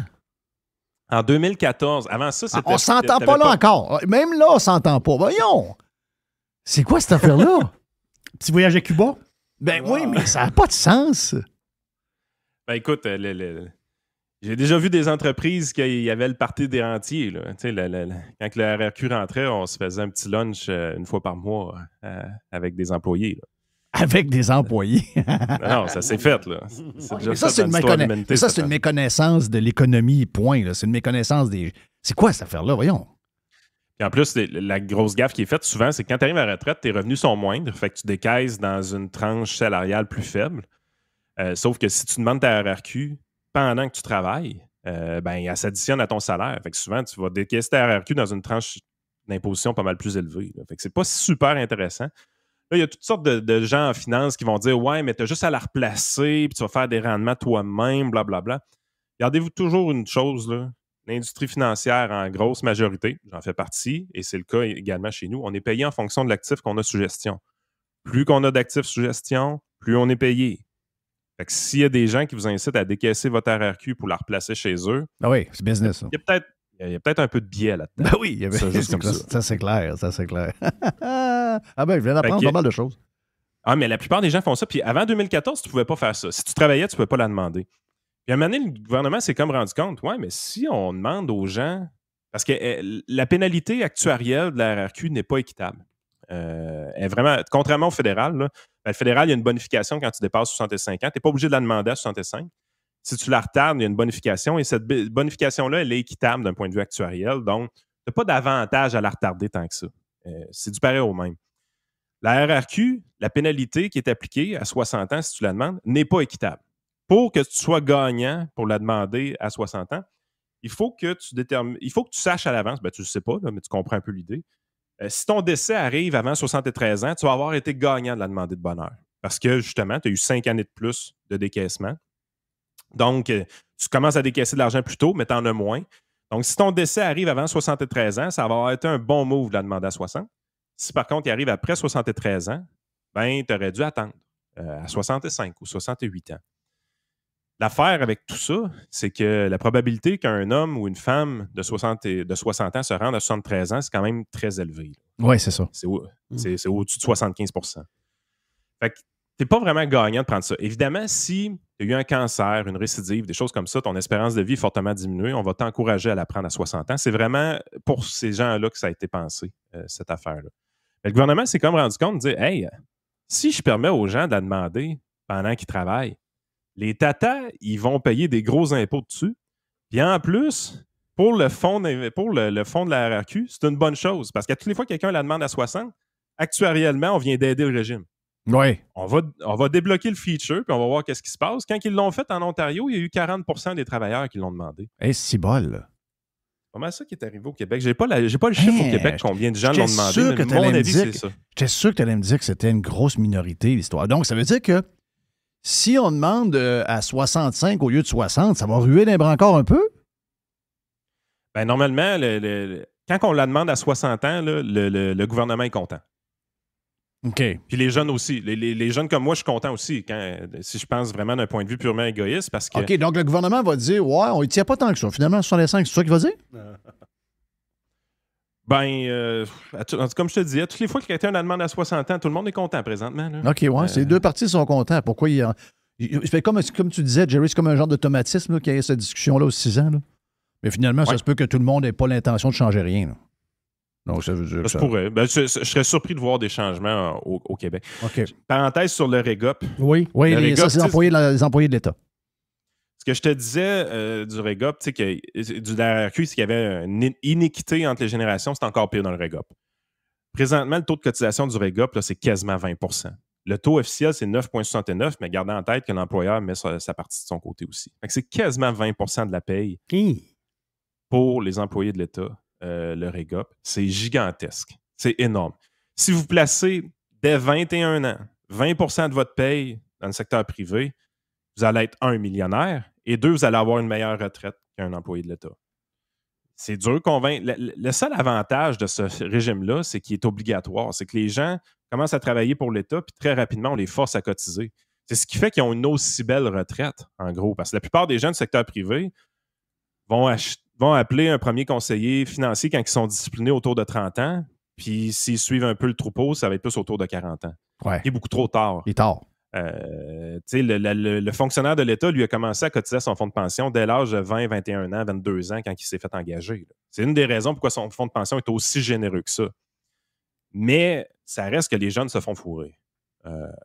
Le 20 de taux de cotisation présentement sert principalement à renflouer une grosse partie du déficit actuariel qui s'est créé là-dedans. Exact. C'est un peu ce que la personne qui est à l'intérieur me disait. Elle dit là, en ce moment, c'est. Les jeunes passent à la caisse pour les boomers.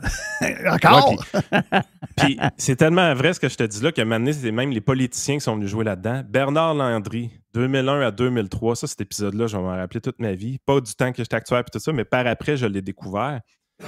Il essaye de se faire élire en 2003. Évidemment, on sait ce qui est arrivé, guerre en Irak, puis Jean Charest a gagné l'élection. Une des stratégies péquistes à l'époque pour gagner cette élection-là a été de baisser le taux de cotisation au REGOP des employés de l'État. Arrête. Alors qu'il n'y avait aucune recommandation actuarielle de faire ça. Oh! Il doit chercher des votes. Là.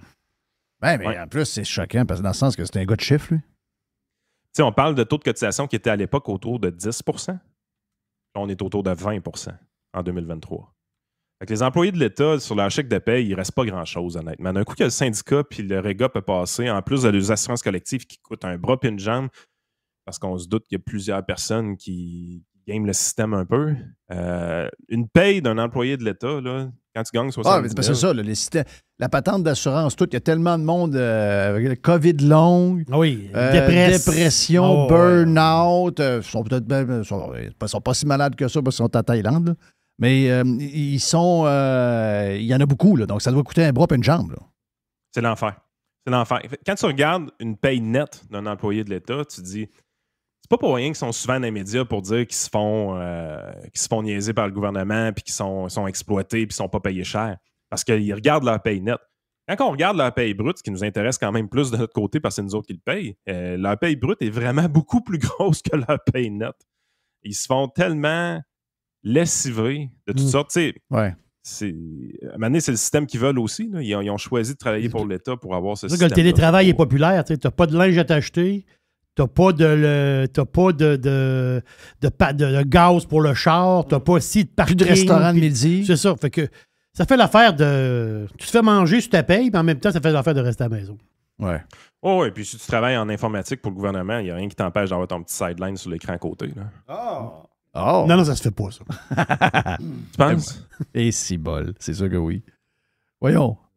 C'est clair que oui. Non, ça se fait pas. Ça. Ben oui, ben c'était le fun, Yann. Ben le fun. Ils font ça en soirée. Hein?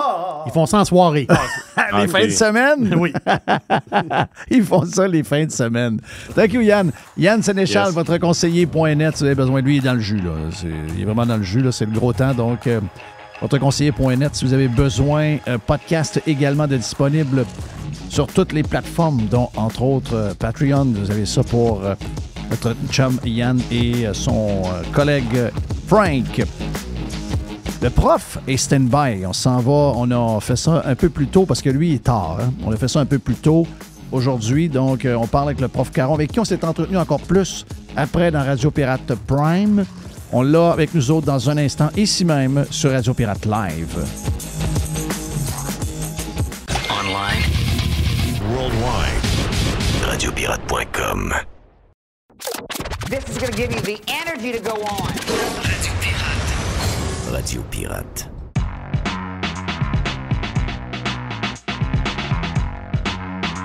OK, on est retour sur Radio Pirate Live en ce lundi, début de semaine.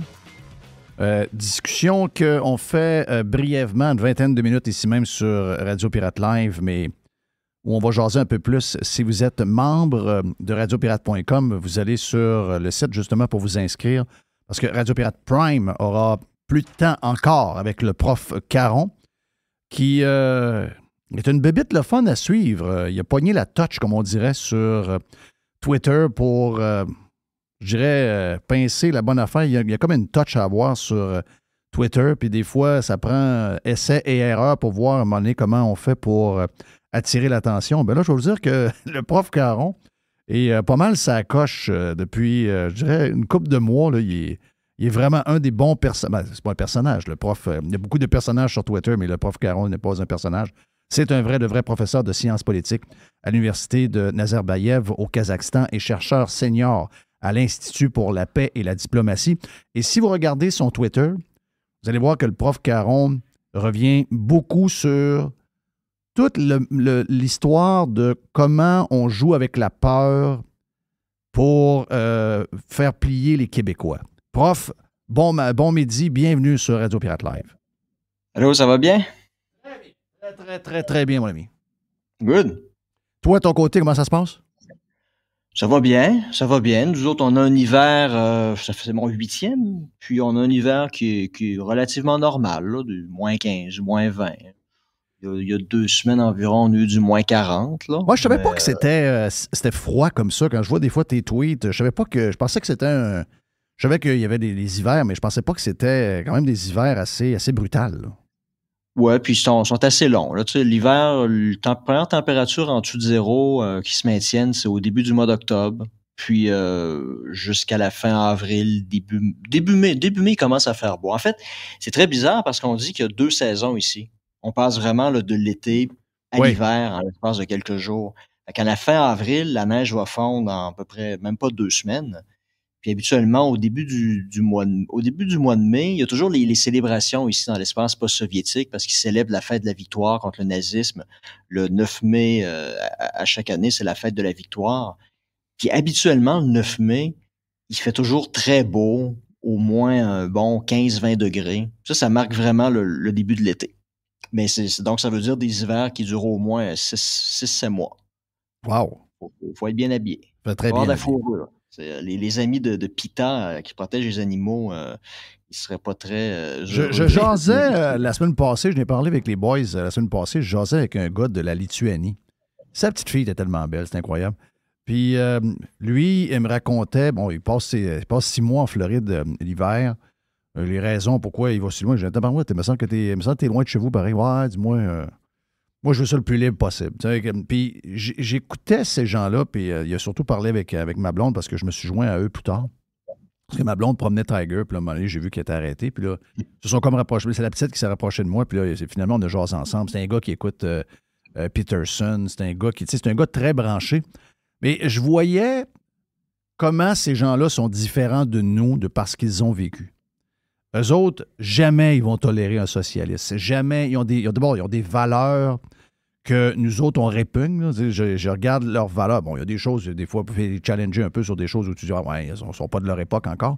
Mais généralement, ce sont des gens beaucoup plus conservateurs, mais c'est des gens pour qui le contrôle du gouvernement, le socialisme / communisme, tu vois que ça leur pue au nez.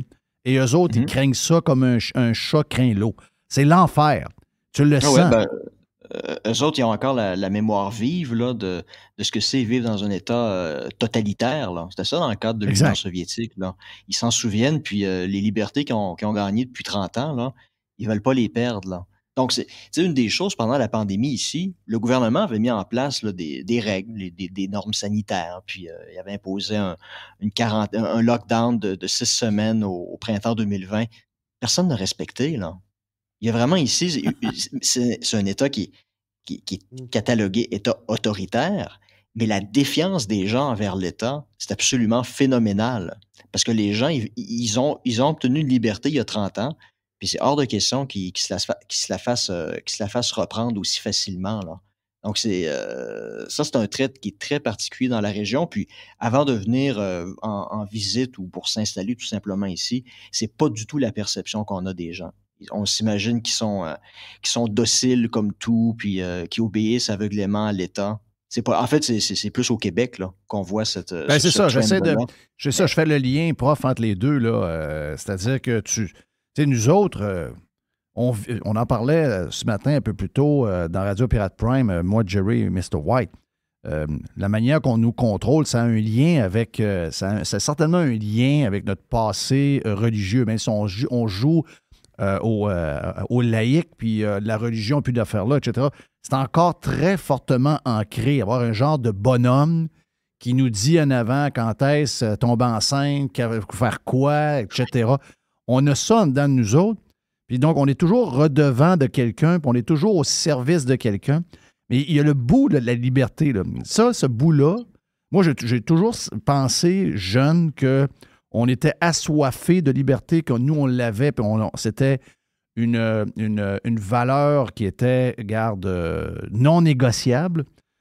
Et là, je me rends compte que, je sais pas, peut-être que c'est le temps qui a fait ça, mais si je compare justement les gens avec qui tu vis, la personne que j'ai rencontrée sur une plage la semaine passée. Puis nous, le plus gros écart, c'est là.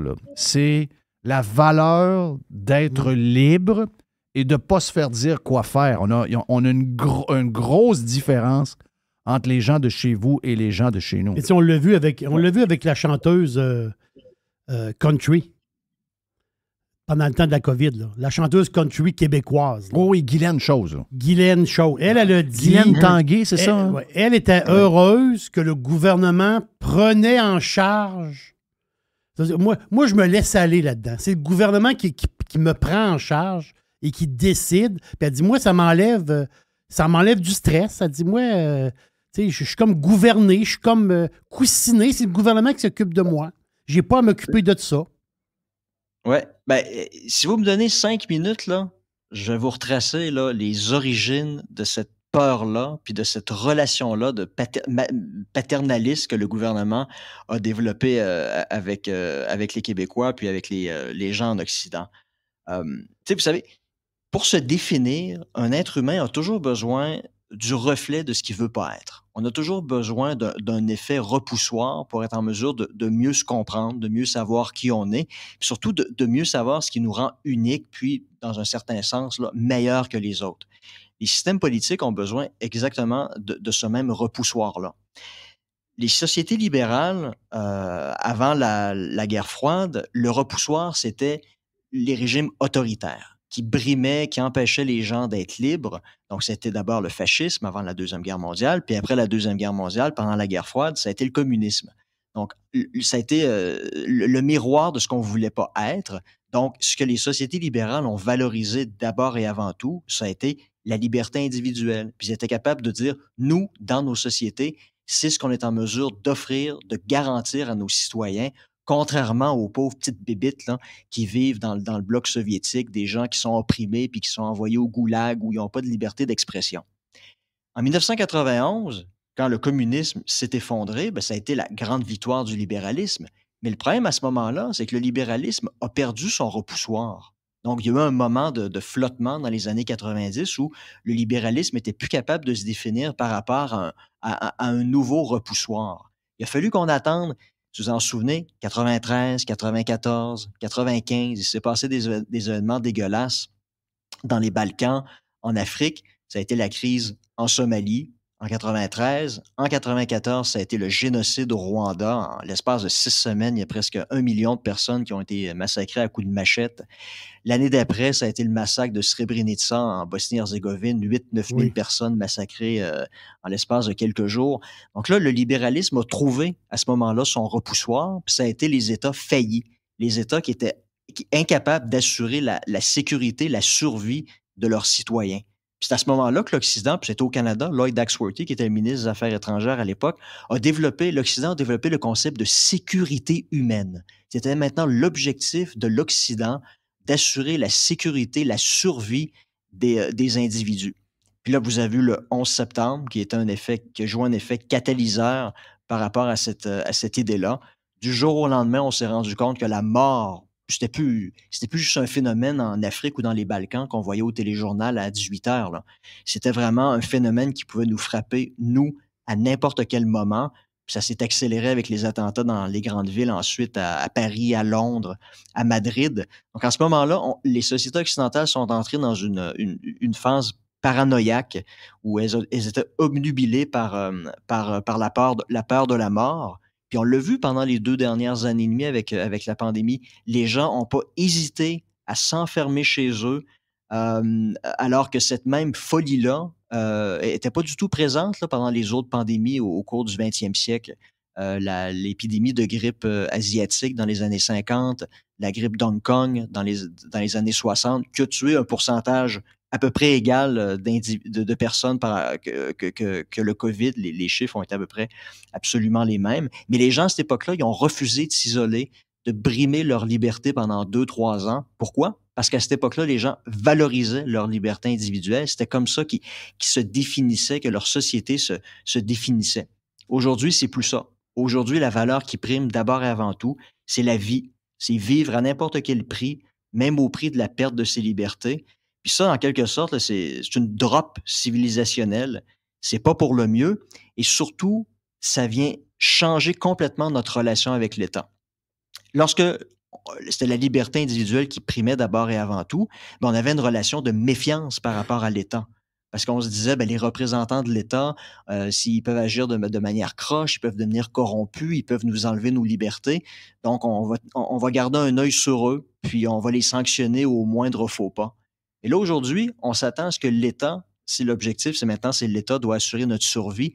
Maintenant, là, on se tourne aveuglément vers l'État pour qu'il nous protège. On lui fait entièrement confiance.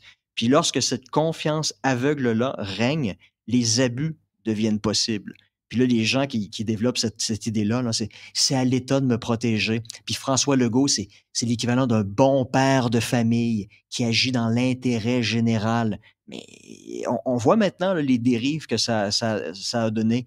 On se rend compte que les contrats donnés à McKinsey, soudainement, le dirigeant de la branche canadienne, il n'est pas étranger à Justin Trudeau. Puis là, les gens commencent à réaliser, mais comment ça? Ça se pourrait-tu que les politiciens aient abusé de notre confiance pendant les 3 dernières années pour accorder des contrats à leurs chums? Ben oui, ça a toujours été comme ça. Les gens, là, dans le passé, là, nos parents, nos grands-parents, avec raison, ils ne faisaient pas confiance aux politiciens. Parce que, tu sais, quand tu y penses, c'est quoi la confiance?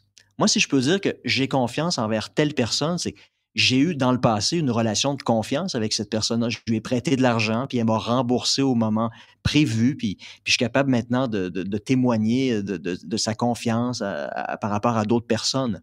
Mais dans une société à grande échelle, on ne peut pas connaître tout le monde, mais on doit quand même se faire confiance. Donc, la confiance dans les sociétés à grande échelle, paradoxalement, elle s'établit sur la méfiance. Donc, les gens sont assujettis à des codes de déontologie, des ordres professionnels. Puis les gens savent que s'ils n'agissent pas dans l'intérêt de leur client, ben le client va déposer une plainte à l'ordre professionnel. Puis si la personne, effectivement, s'est mal comportée avec le client, la personne va être radiée de son ordre professionnel, puis elle ne pourra plus pratiquer sa profession. Tu vois, c'est comme ça, paradoxalement, c'est en mettant des épées de Damoclès au-dessus de la tête des gens qu'on s'assure qu'ils vont agir de façon correcte et digne avec autrui. C'est la même relation avec les politiciens. On n'a pas à faire confiance à ces individus-là aveuglément. Là, c'est ça qui est en train de se produire depuis 30 ans.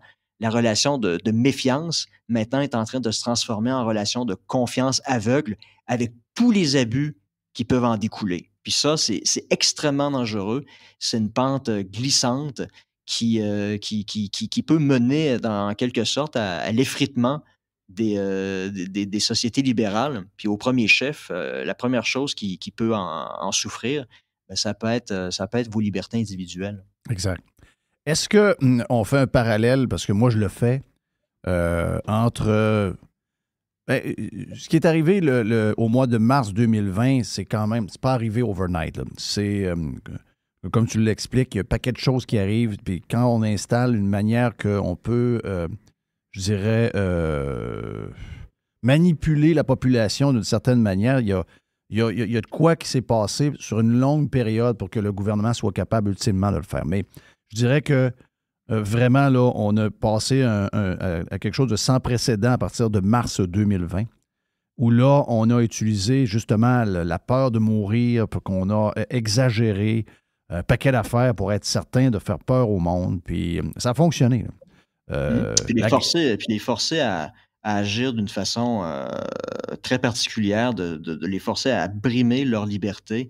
Ça, on en est rendu à encourager la délation. Là. Exact. Si le voisin il invite 5 personnes au lieu du nombre maximal de 4 prévu par l'État, permis par l'État. Le téléphone sonnait au 911. Là. Oui, le téléphone sonnait au 911. Les flics débarquent pour défoncer la porte. Je veux dire, c'était complètement dystopique. Là. On a vu des histoires en Chine. De police qui ont arrêté des gens qui n'avaient pas de masque. Là.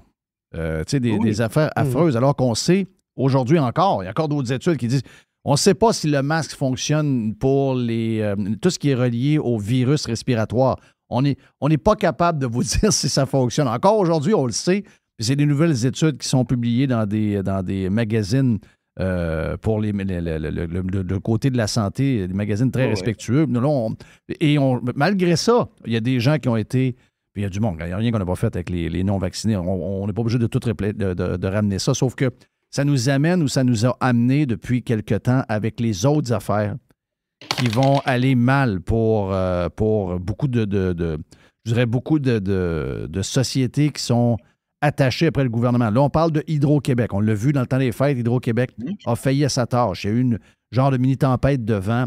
Pendant une semaine, pendant la semaine de Noël, il y a des gens qui ont manqué de courant dans certains coins du Québec. Une semaine en plein hiver, c'est incroyable. Ouais. C'est une des compagnies les plus dangereuses quand il y a des pannes parce qu'ils sont les plus lents. C'est la compagnie la plus lente en Amérique du Nord pour être capable de livrer. Et là, on accepte cette médiocrité-là, comme on accepte la médiocrité des gouvernements pendant la COVID, comme on accepte la médiocrité dans le domaine de la santé. Et là, on a la médiocrité d'Hydro-Québec, qui, elle aussi, est acceptée maintenant, parce qu'on avait le même combat là, pendant la dernière semaine. Les gens disaient, les gens comme nous, là, les gens qui voient que ça n'a pas de sens ce qui se passe, qui ont vu qu'on a demandé aux Québécois, non pas de sauver le système de santé, mais de sauver Hydro-Québec en faisant des sacrifices qui sont pas énormes. C'est pas la question, c'est pas le nombre de degrés, c'est pas ça. C'est de voir qu'on demande encore aux gens, toujours les mêmes, de se sacrifier, alors que Jerry me l'a dit un peu plus tôt dans Radio Pirate Prime, alors qu'eux se sacrifient dans rien, alors qu'eux ne font pas d'efforts dans rien, parce que chaque fois qu'on leur dit « OK, pas de problème, on va faire l'effort que vous nous demandez, on va se sacrifier », le message que ça leur envoie, c'est à chaque fois que nous allons avoir un défi, on vous repasse le problème.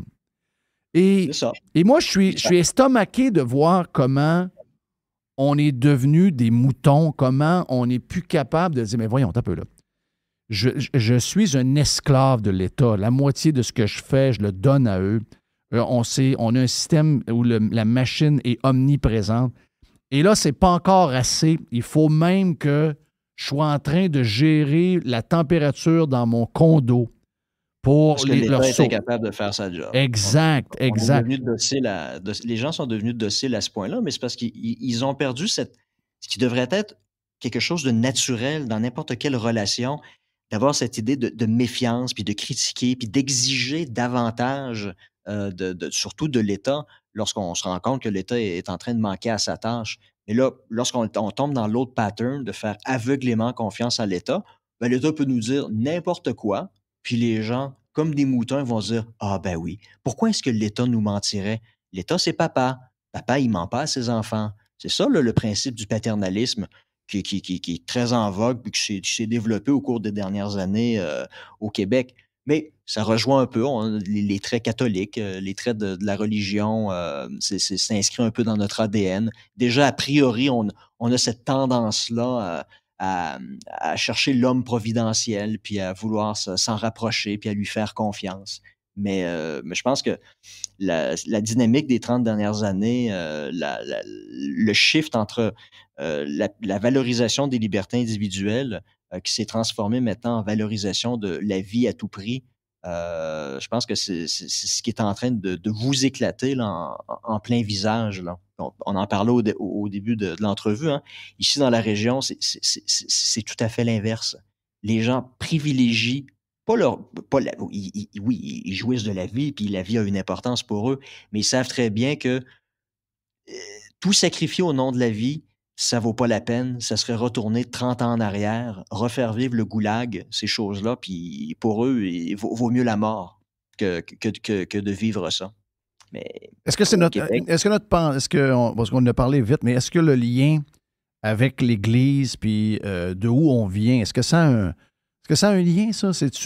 On est-tu plus ancré qu'on le pense dans la religion? On joue une game en faisant semblant qu'on est laïque, là, mais j'ai l'impression que c'est ces vieux penchants-là qui reviennent. Oui, ça a laissé des traces. C'est dans notre ADN. C'est pour ça que je trouve un petit peu ça ridicule la semaine passée. Là. Faites attention, il fait froid, restez chez vous. Tu sais, je veux dire, s'il y a quelque chose là, qui est inscrit dans l'ADN des Québécois, c'est la poutine, la religion, puis le froid. Là. L'hiver. L'hiver, ça fait.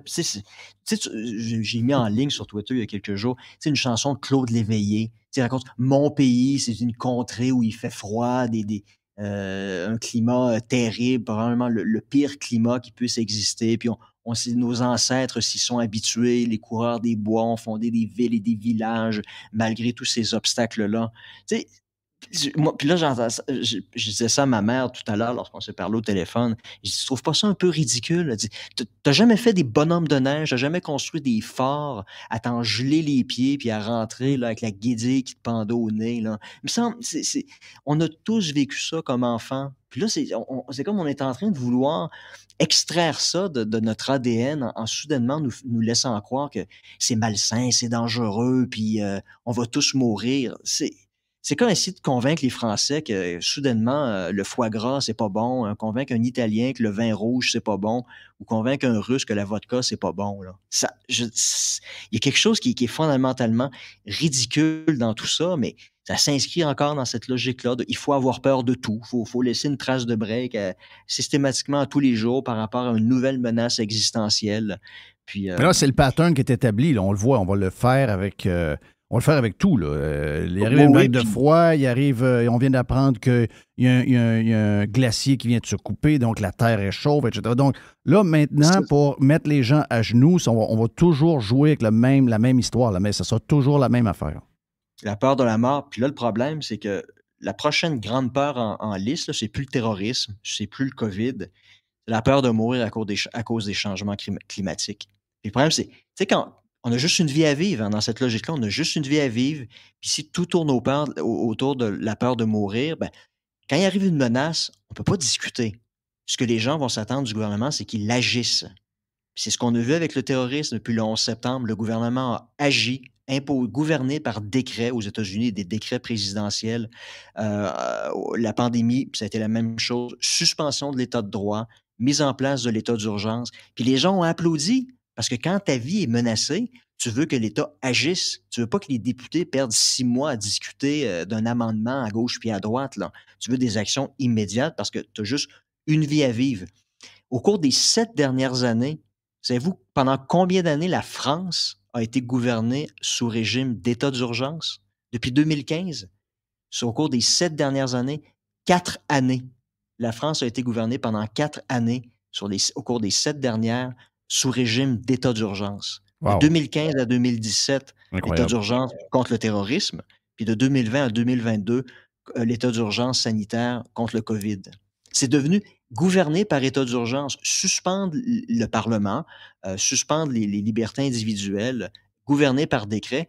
Ça devrait être exceptionnel. Ça devrait arriver là, une fois aux 50 ans, voire jamais. Là, c'est en train de s'inscrire comme étant la manière de gouverner. Puis là, ce qui va arriver, là, on en reparlera dans 2-3 ans de ça. Là, on va commencer à se faire dire, il faut agir immédiatement. On a trop parlé. Là, c'est le temps de l'action.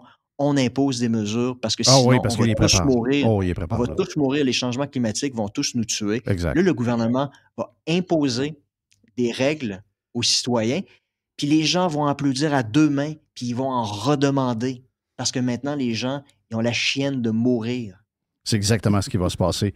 Le prof Jean-François Caron est professeur de sciences politiques à l'Université de Nazarbayev au Kazakhstan et chercheur senior à l'Institut pour la paix et la diplomatie. La peur et ses conséquences. On va en jaser plus si vous êtes abonné de Radio Pirate Prime. Allez le faire tout de suite sur radiopirate.com. On va poursuivre Radio Pirate Live dans les prochains instants. Je pense qu'on s'en va vers une boîte à Jerry. T'es prêt, mon ami Jerry? Tout prêt. Yes, on revient.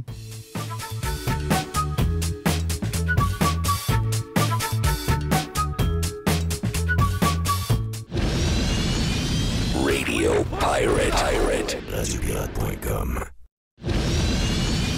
Radio Pirate. RadioPirate.com.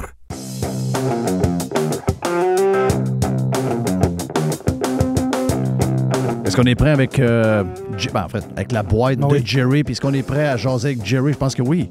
Beaucoup de stock aujourd'hui. Ça, c'est un gros lundi. On est donc bien intense pour commencer. On aime ça de même. C'est une boîte assez mélangée quand même. Tu as de bébelle là-dedans. T'as-tu écouté Tout le monde en parle hier? Non, moi non plus. Mais c'est juste l'histoire. Il n'y a pas quelqu'un qui... Quand tu t'en vas faire... moi, j'ai déjà donné mon nom. Quand Danny Turcotte... Et là, l'histoire. Là. Quand Danny Turcotte est parti, oui, j'ai dit... Si Guillaume Lepage est wise, je l'ai écrit. J'ai fait un tweet là-dessus. Oui. J'ai dit, si Guillaume Lepage est wise, il va me prendre comme fou du roi tout le temps. Pas une histoire, il est là une semaine. Non. Moi, je vais monter le jeudi. Jeudi soir, je suis là, je fais le fou du roi. Puis, moi, je pense que ça aurait été un bon mix. Ben oui, parce que le fou du roi, c'est des liners puis du picossage. C'est ça, le fou du roi. Là. Si tu prends le français, dans l'émission originale en France, là, le fou du roi, il était très mal commode. Là.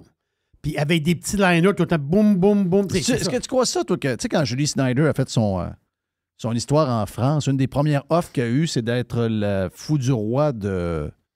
C'était Thierry Ardisson. Ardisson. Hein? Arrête. De la misère avec ça. Hein? Comment tu dis? Julie? Ouais, Julie, ben c'est ce qu'elle dit. Là. Ah, non, c'est pas vrai. OK. Bing bang. Son émission se termine aussi, Julie. Là. Oui. C'est fini. Là. Ça achève. Y avait-tu beaucoup de monde qui écoutait ça, d'après moi? Non. Non, pas beaucoup de monde. Non, je pense pas.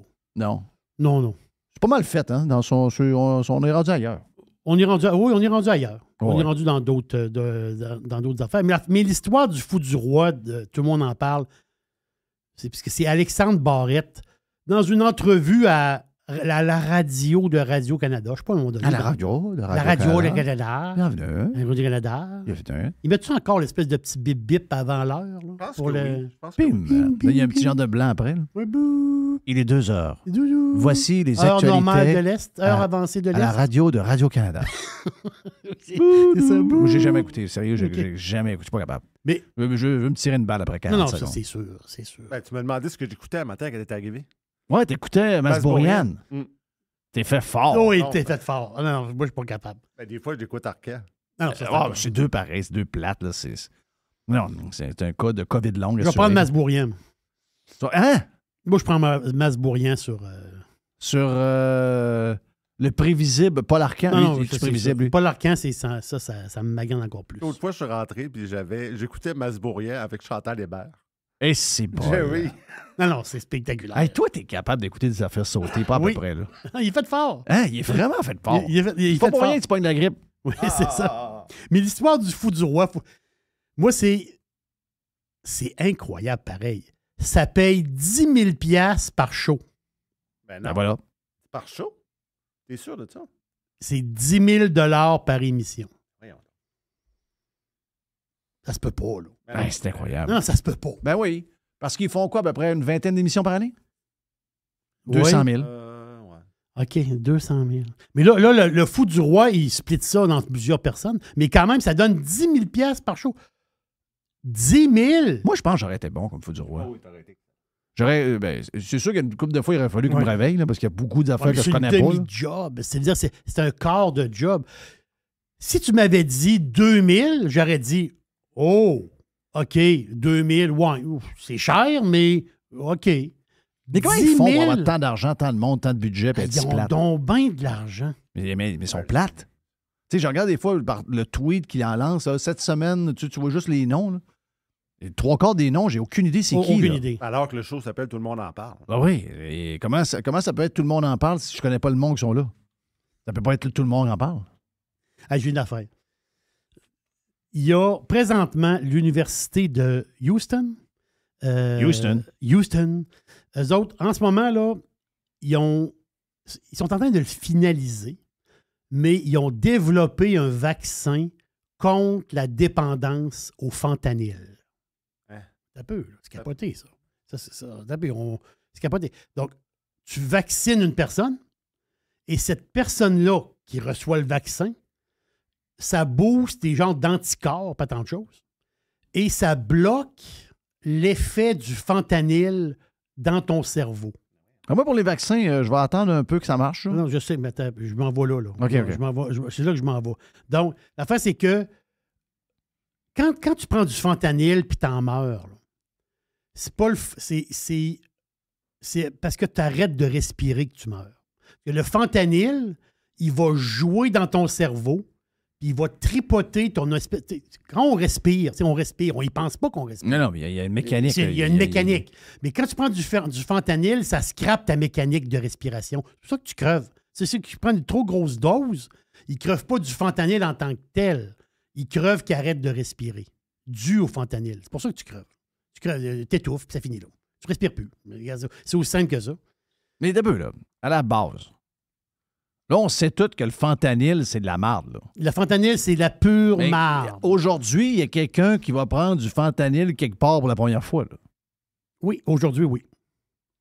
Il y en a plein. Là. Je comprends celui qui a commencé et qui ne savait pas, lui, il est comme foutu. Là. Mais là, on le sait. Oui. Là. Mais il va y avoir quand même des nouvelles personnes qui vont essayer ça. Là. Moi, c'est le bout que je comprends pas. Là. Parce que ça donne un buzz extraordinaire, puis ça ne va pas coûter très cher. Extraordinaire. Ça n'a pas coûté très cher. Mais c'est ça. Là. Tu recherches un buzz. Et si tu prends le gars, il dit ouais, l'héroïne est chère. Ouais, mais mets-toi au bout d'un élastique puis tire-toi dans le vide. Oui. Tu cherches un buzz. Les chances que l'élastique pète, que tu te tues, est pas mal moins grand que le fentanyl. Si tu as besoin d'un buzz, là, pour vrai. Là. C'est déjà arrivé que l'élastique a sauté. Oh, oui, je sais. Oui, c'est ça. Mais les chances sont minces. Je comprends. Comparativement au fentanyl. Je comprends. Le fentanyl, l'élastique pète souvent. Là. Mais imaginez-vous une seconde. C'est ça, je veux vous poser une question. Imaginez-vous une seconde que le fentanyl, vaccin... c'est un test de QI encore. C'est toujours des tests. Il y a beaucoup de tests de QI que beaucoup de gens flanchent. Ça flanche, ça marche pas. Mettons que le vaccin réussit, puis qu'il est disponible, puis que les gouvernements prennent possession de ce vaccin-là. Et tu dis, quand tu vas vacciner quelqu'un, ça va lui donner des anticorps spéciaux, puis, autrement dit, quelqu'un qui prend du fentanyl aura plus le goût d'en prendre. Et là, l'histoire, là. Est-ce que les gouvernements vont obliger les drogués à se faire shooter avec le vaccin? Oh! Bonne question. Ça, c'est une bonne question. Et si boire qu'elle est bonne, elle.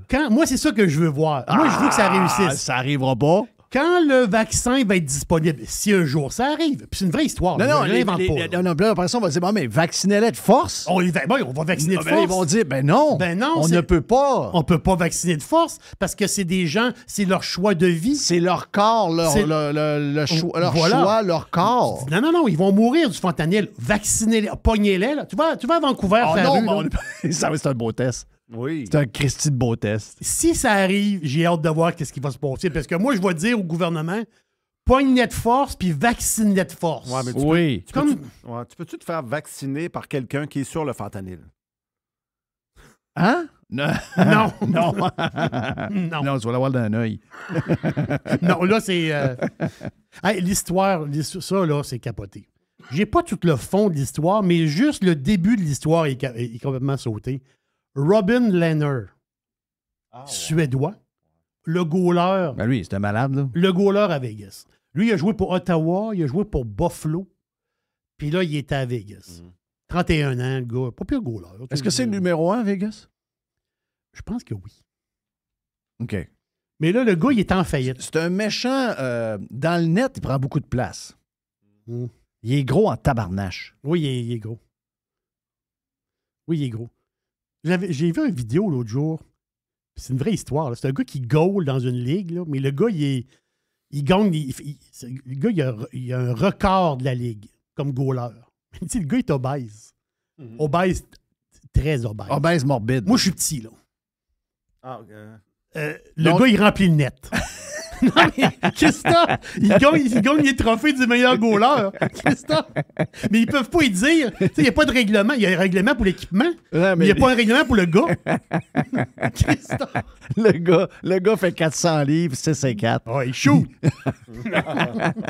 Trouve le trou. Mais c'était une ligue.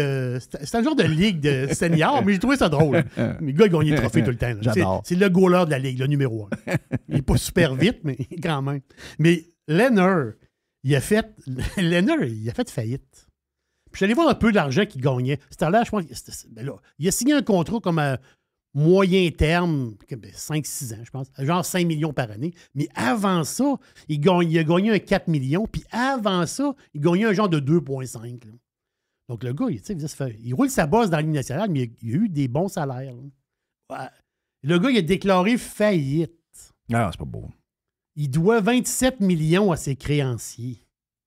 Il a embarqué dans une patente de solaire. Je sais pas si tu as vu ça, son affaire. Non, il travaille sur la caisse de dépôt.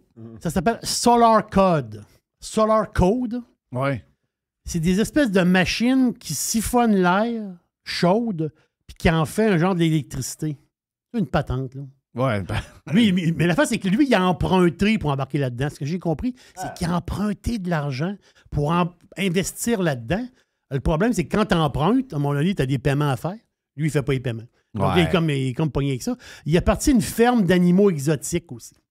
C'est des serpents. Ouais, c'est malade, ça. Ouais, c'est un gars saucé un peu. Mais je comprends, là. Mais moi, quand je vois une histoire comme ça, c'est comme quelqu'un qui gagne des millions de dollars à l'auto.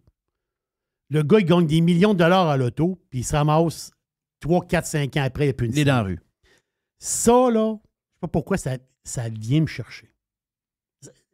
Tu te dis, ouais, mais le gars, il est bizarre. T'as envie de te traiter toi, non? Maudit cave, maudit innocent. Ça vient me chercher. Ouais, mais regarde, là, c'est que je sais pas pourquoi. Il y a des gars qui savent. J'ai fait de l'argent, je mets de l'argent, je la mets dans un. Je m'en vais voir Yann Sénéchal. Puis je dis, fais le papier avec. Tu comprends? Oui. Yann, là, il va t'arranger quelque chose. Puis tu vas. Il y a des gens assez brillants pour savoir qu'ils peuvent pas être bons dans tout, puis qu'il y a des gens qui sont... Ou encore, il y a des gars trop bons, là. Mais des histoires de même, il y en a plein. Là. Il y en a plein. Les gars ont des millions, se font dire, regarde, mets 3 millions, ça va rapporter 30. Oui. Par magie, quasiment. Donc là, mets le 3, perds le 3. Là, finalement, c'est ta retraite qui est mangée. Tu sais, c'est... Les athlètes, c'est ça. C'est des athlètes, là. Je veux dire, c'est pas... Tu peux pas être bon dans tout, là. Tu sais, tu peux pas avoir le pif des affaires, tu peux pas avoir... Mais moi, je pense qu'il y en a qui le savent. Il y a des gars que je connais dans la Ligue nationale de hockey qui ont probablement 30-40 millions de dollars à la retraite dans leur compte de banque. Puis eux autres, ils n'embarqueront pas dans rien.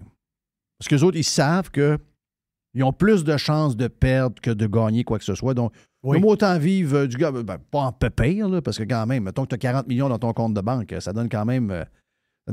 si on regarde ça, à 5 par année. Là, je veux dire, c'est pas bien, ça te fait quand même 2 millions par année à 20 pots. Là.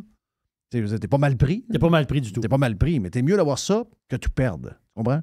À moins que tu n'ailles un peu de côté pour t'amuser, mais c'est quand même spécial. Pour finir, Jerry, qu'est-ce qu'il y a? Pour finir, qu'est-ce que j'ai pour toi? J'ai plein de patentes. Oui. Ça, là, peut-être qu'on a de la place en masse. J'ai du patente. On a un 5-6. Faut que je te parle de Bobby. Ah, Bobby. Bob-Lee. Il y a Bob Lee, ça c'est l'eau pétillante. Non, Bob Lee, c'est mon gars dans The Shooter, la série. OK, il a un surnom Bob Lee. Ah. C'est Bob Lee Swagger, hein?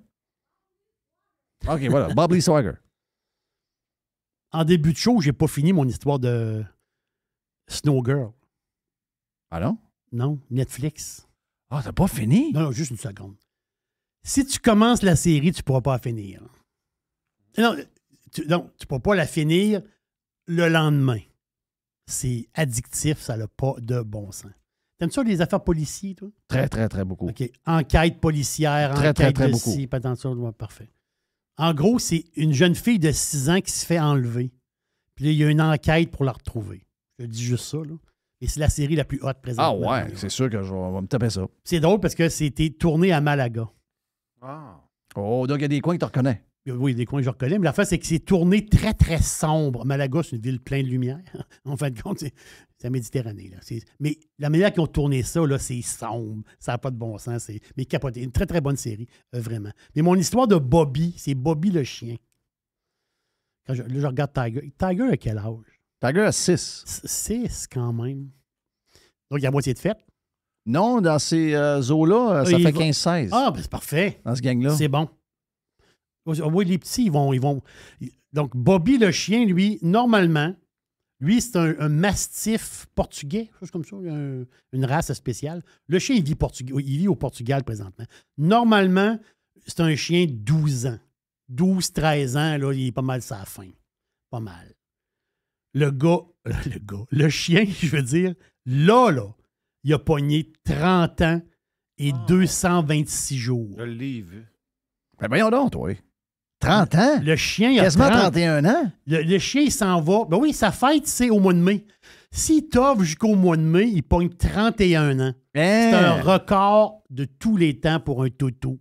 Hey, c'est du stock. 31 ans. Il doit être aveugle, sourd, tout ce que tu veux. Il n'a pas l'air si pire que ça. Non? Oui, mais Puis, tu sais, quand tu vas voir, puis ça, c'est drôle. Ça, c'est drôle. Quand il y a une personne âgée dans un centre de personnes âgées, puis la madame, elle a 104 ans.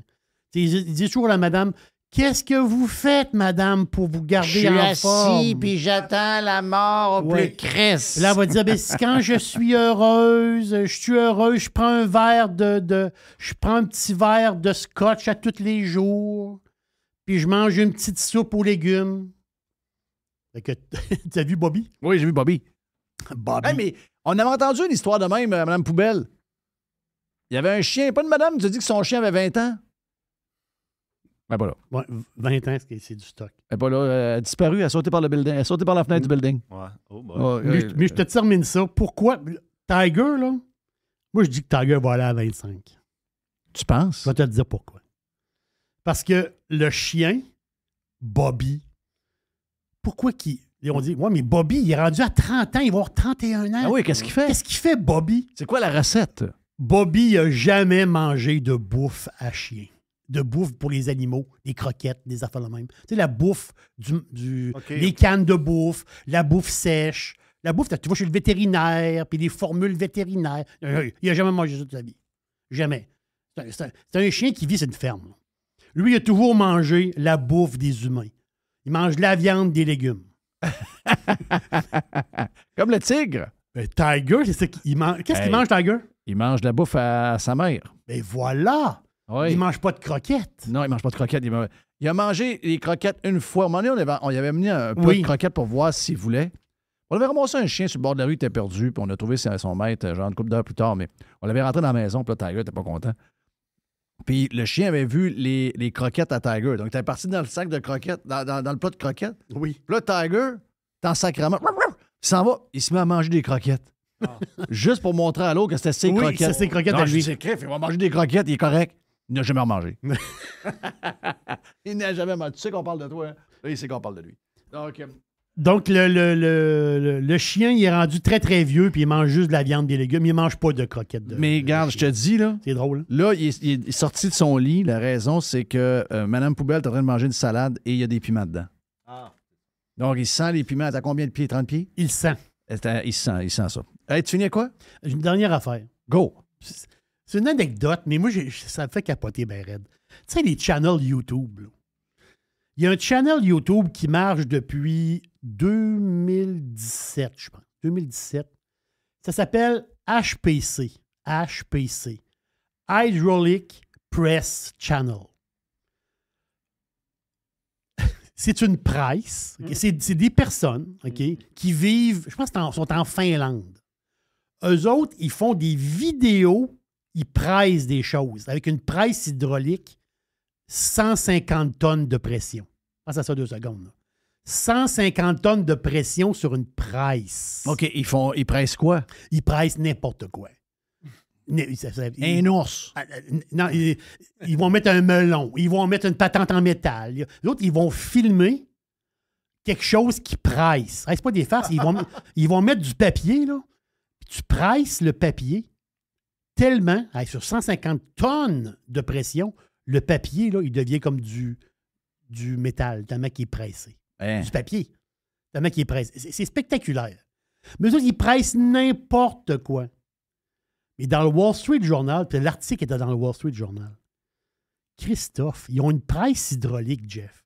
Ils font des petits vidéos sur YouTube. Ils ont 3,8 millions d'abonnés.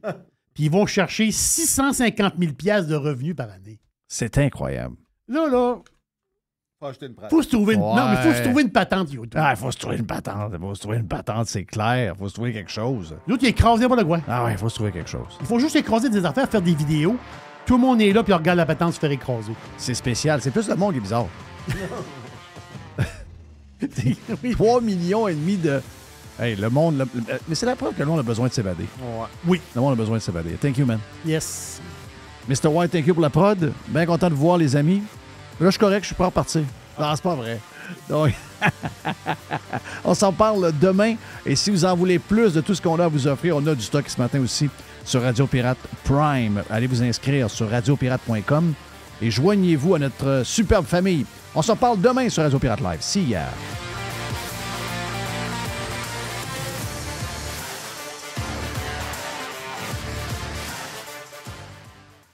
Online.